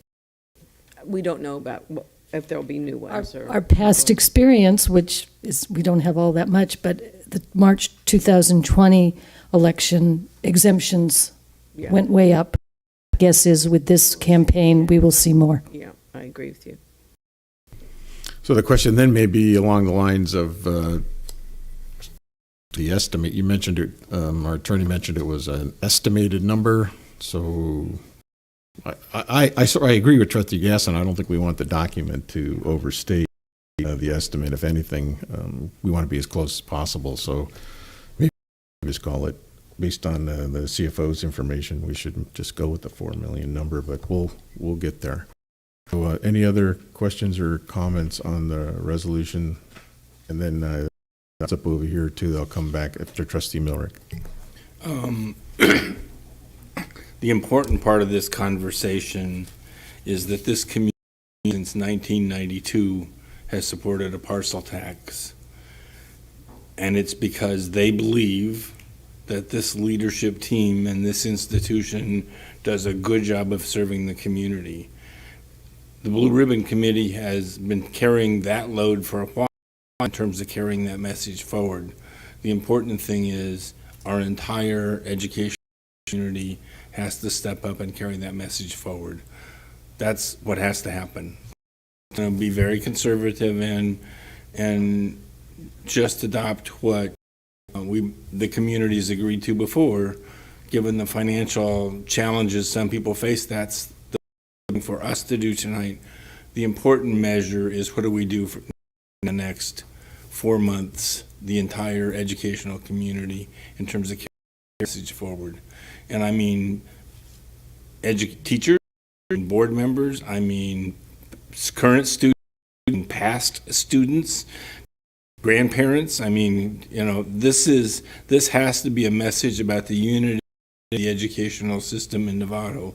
We provide recreational facilities when the city has been able to. We provide swimming facilities when they haven't. The school district does lots and lots of things in this town that are well beyond what other districts do, and we need to take that message forward, because I think it just didn't get expressed last time around. So I think this is a call for action for all of us at this table, not in an item. All right, thank you. All right, Blaine, did you have a question? Yeah, so about that like 251 per like parcel thing, and that it doesn't adjust for inflation. If this is something, I guess if commit is the right word, it's like, is it possible to make amendments to this during that 8 years? If, you know, because I don't want to throw around the number, but if of that 500,000 a year goes to every staff member, that doesn't seem like a lot of the district's, like, though it is 80% of that expenditure going towards staff. I don't know if, you know, having a room full of my own, like some of my favorite teachers, and having some of my favorite teachers having left because of money reasons is like, feels, I don't know, I guess not trying to sound like a public comment or getting too loaded of a question out is, can amendments be made to that number that has, I mean, as I said, lost purchasing power since 2009, since it's increased like that many years ago? Well, we got a legal team here, so let's put it to them. So I'm trying to think of a good way to answer that. So the answer is that the measure itself is sort of a contract between voters and the district, basically. So once the voters approve this measure, that's kind of set in stone. Voters can always come back as new measures, do all kinds of, make other changes, but it's got to go back to the voters for approval. What the district is sort of within the bounds of what this document says, which is 251.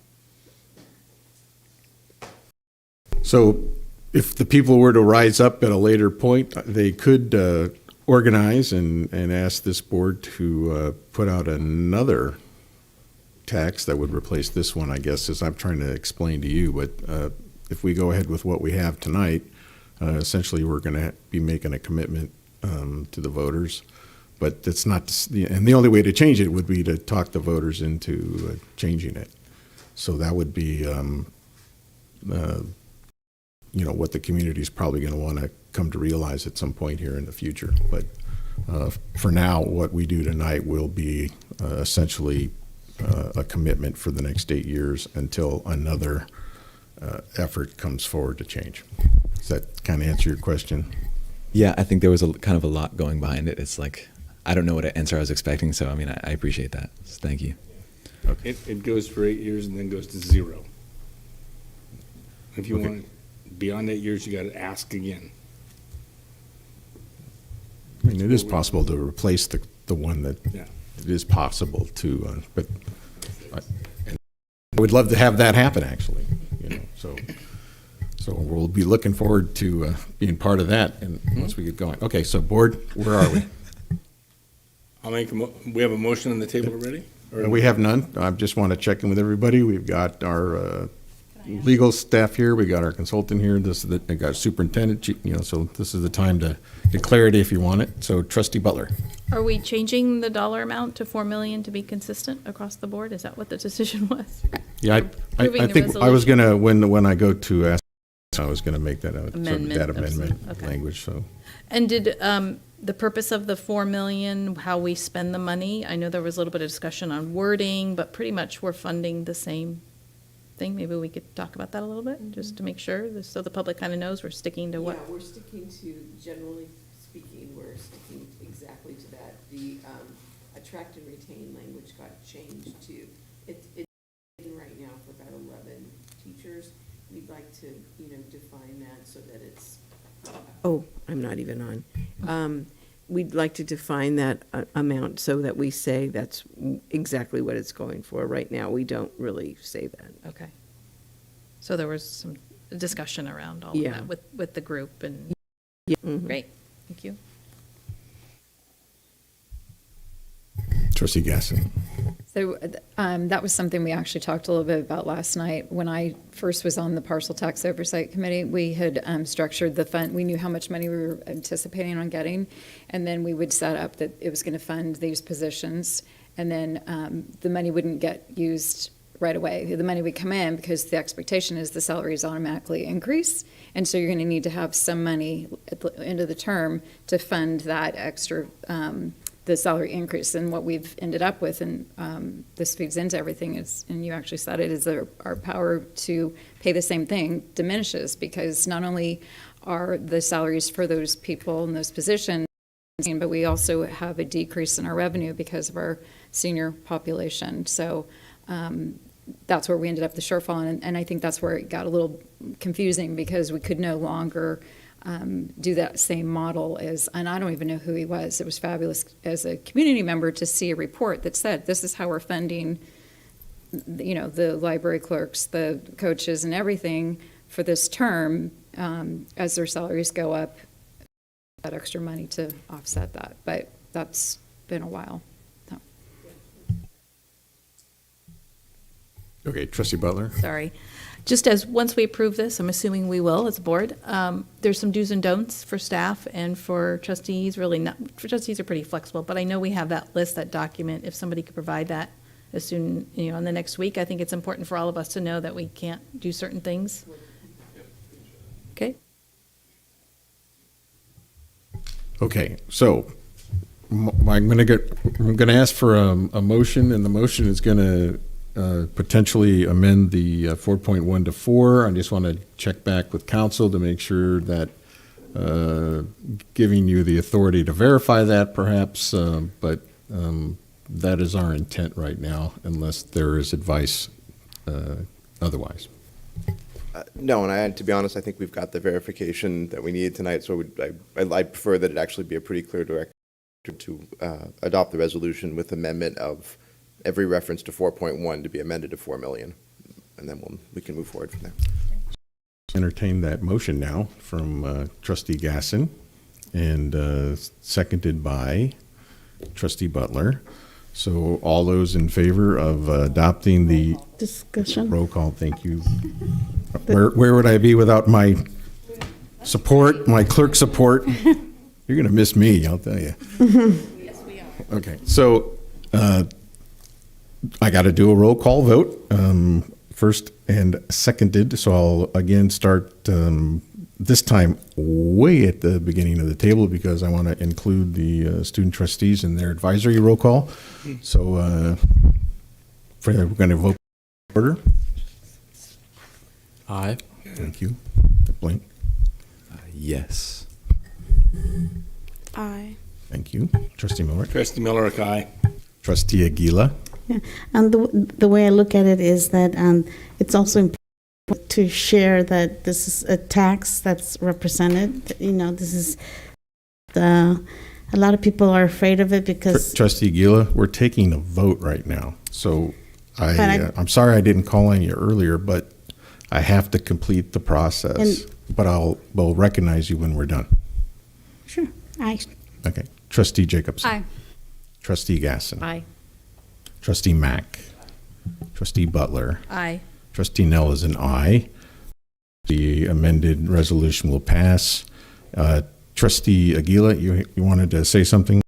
I just wanted to say that it's important that the community knows to do their homework and see if this tax is represented, their tax. And at the end of the day, we may vote a certain way here, but at the end of the day, the community is the one that gets to vote. And so I just wanted to share that. Thank you. I think that was important. Okay, so we're going to move on to our next agenda item. Thank you for being here and supporting us. Thank you for the flexibility on the timing, by the way.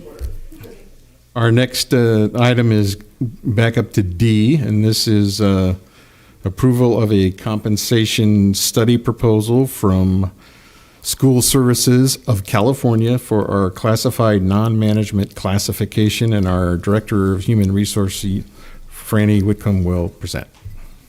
All right. Good evening, trustees and Kirby, including our student trustees. So before is a request for approval of moving forward with a proposal from School Services to do a complete study and analysis of all 60 active classified positions. And they're going to be looking where we fall with our hourly rate, both big and high, as compared to a number of other districts in Marin and Sonoma County, which we agreed upon with CSEA as well. So if there are any questions about the proposal or anything I can try and field for you. Me too. So any questions or comments on the classifications? When will it come back? It's estimated that they will have at least a draft report for us in 8 weeks. So I'm figuring that's early February, hopefully. Okay. Any other questions or comments? Then I'm going to vote in favor of this. I think the organization / company that's going to perform the study is more than qualified, has a good reputation on this subject matter. So I'm looking for a motion to approve the recommendation. First by Trustee Jacobson, seconded by Trustee Mack, and all those in favor. So I have 6 in favor, 1 absent, and 2 in favor advisory votes. So have fun. I will reach out to them tomorrow. Thank you. Okay, the next item, or last item on our agenda, is G, and this is a school board member discussion of officers. Every year, the board reorganizes and elects its new leadership to handle a list of things, and we're going to do that at our next board meeting, where we will have a few board members step down and a few new ones will be installed, and shortly afterward an election will be held for new. So this would be an opportunity to discuss in public what our thoughts are on who's going to be our future, and or to ask questions about the roles, the specific roles themselves. You were provided some background information on the role of the president as well as the vice president. And I'm hoping that our new trustees are reading that. So, Trustee Butler, did you have any comments or questions on this issue, or you want to kick it off? If not, then we'll go to Trustee Mack. We can go to Trustee Mack. I mean, last time we kind of discussed my role and where, if I was going to go into the presidency, I said I would be. I hope the board is still in that favor of that. I've done it few times, so I think I'll be able to transition fine, but I'll need each of your support in that role, so I look forward to it. And I concur. I think that Trustee Butler has is an excellent president, and I would recommend that the board support her in that endeavor. That would leave open the vice presidency, so we will want to know if there's any interest along those lines. We're not taking any action tonight, but we are required to discuss this in public if we want or have something to say. So, Trustee Mack. Well, first I want to say absolutely support Debbie. And again, we are in good hands, and just really happy to see a smooth transition between the two of you. Couldn't ask for a better representation, so very happy with that idea. In terms of VP, I really want to do it. I just can't. I think I'm ready for it. There's things I want to do. I just work too much. I travel too much. And so, knowing that I would have to be here every Tuesday for, agenda planning, and still, and not that, much less just trying to get to the meetings. So it's going to be difficult for me to just make the time commitment. And I don't think it'd be fair to the rest of the board.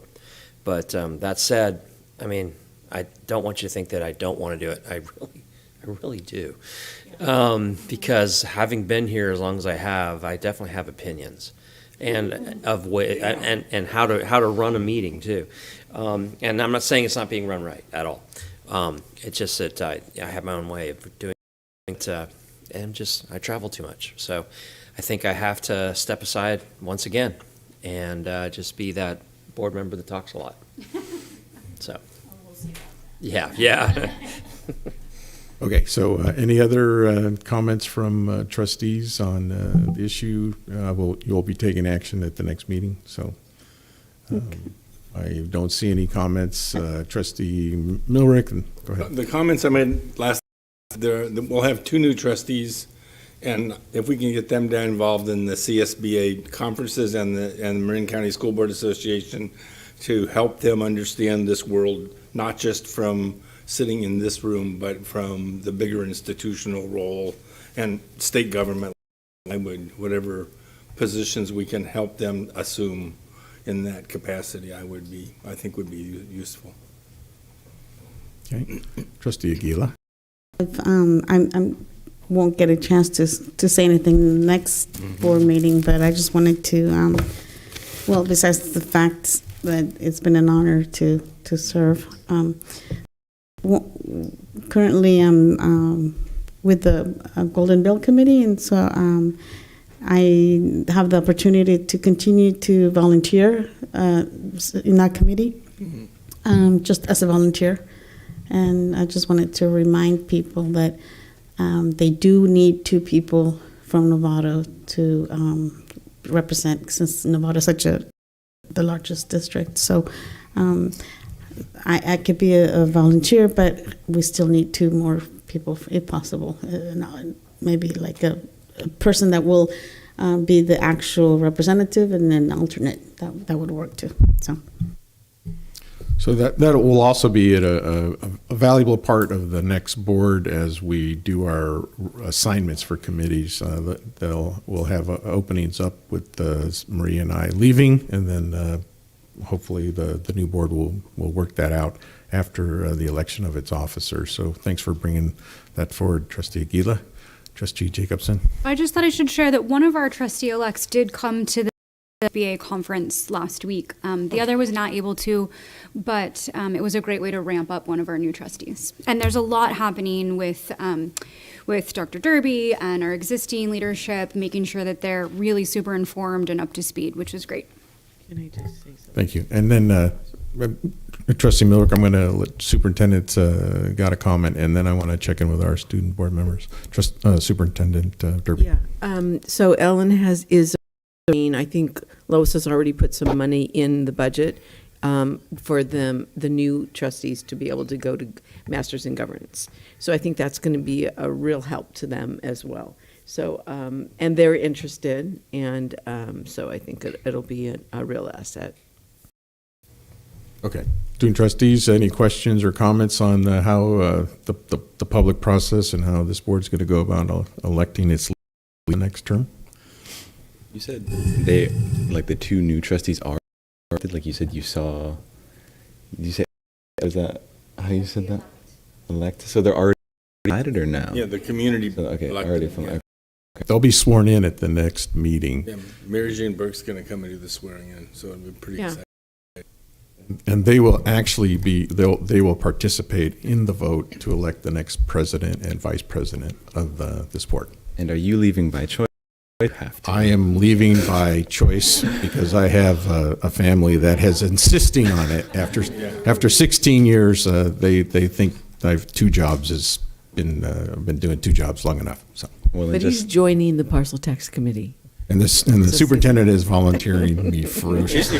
If you look around the room, Trustee Harris sitting in the audience, Trustee Nell, I mean, this community is really a solid place to raise a family. Mm-hmm. It is generations deep in terms of commitment. Fran Rosoff, who now has left the room, has raised her kids, taught here, been in leadership here for years. This is a pretty amazing town, actually. It's like this little thing you read about in New England, where if you don't like what's happening, you go down and talk to the city council and give them a mind. And this town works like that in ways that a lot of towns don't. It's pretty amazing. And if you, Jeff, over there, Yeah. Earlier Ross volunteered everybody. He's the visibility committee. Oh, so he will gotcha. be tapping on your he knows how to shoulder. do web pages? Is that the guy? So yeah. Field team. So remember walking in the Oh, neighborhoods? I do. Yeah. Mr. President, may I have the floor for a moment? Yes. All right. So, Trustee Jacobson, you're sitting here just like a bump, and Greg has told us his commitment in terms of he just can't serve the role. Are you able to serve the role as clerk going forward? I am able. Okay. I am willing and able. Okay. Well, I think that gives us an opportunity, so we know we have a leadership that would I would be thrilled. Personally, I'll let others speak for themselves. So. Thank you, Trustee Miller. So on that note, this is discussion, and we have no other items on the agenda. So except for the superintendent, who has something she would like to say. So Stephanie, I got to see her receive academic honor at the awards assembly the other day, and she wouldn't say that she was raised, but very impressive. She also was going to bring up the tonight, and we put it. We put copies. You can see what the sessions are, and I don't know if you'd like to speak to that, honey, but I think good. Yeah, so the Turn is a program where they have a retired cop, and then two guys who have who were convicted, and so it's the program. It's an only boys program. So they run through sessions, I believe. I don't really remember. I was talking, but this is a couple of weeks ago, and.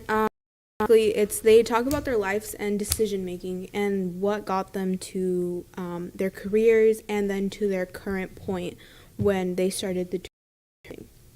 So one of the ex-cop, the retired cop, he works with what's that called? Yeah, Bill. It's the it's Jim. Yeah, so it's Jim. So Jim and then two guys, I forget their names. I feel so bad, but so they talk about and their decision making, and I have not attended the class because I'm not a man. So, but I've heard things about the program, and it's made a lot of girls jealous at the school because the guys at our school have 2 programs. But now finally we have a women's program that is just starting up, so that's another good news for us. We finally got some representation that we needed. Yeah. So the sessions are right here. So I really do want you to take a look at them. They're impressive, they're honest, they're raw. Yeah. And I think they're Yeah, they honestly are. Okay, well, that was good. Thank you very much. So, on that note, I am prepared to adjourn without objection. We are adjourned.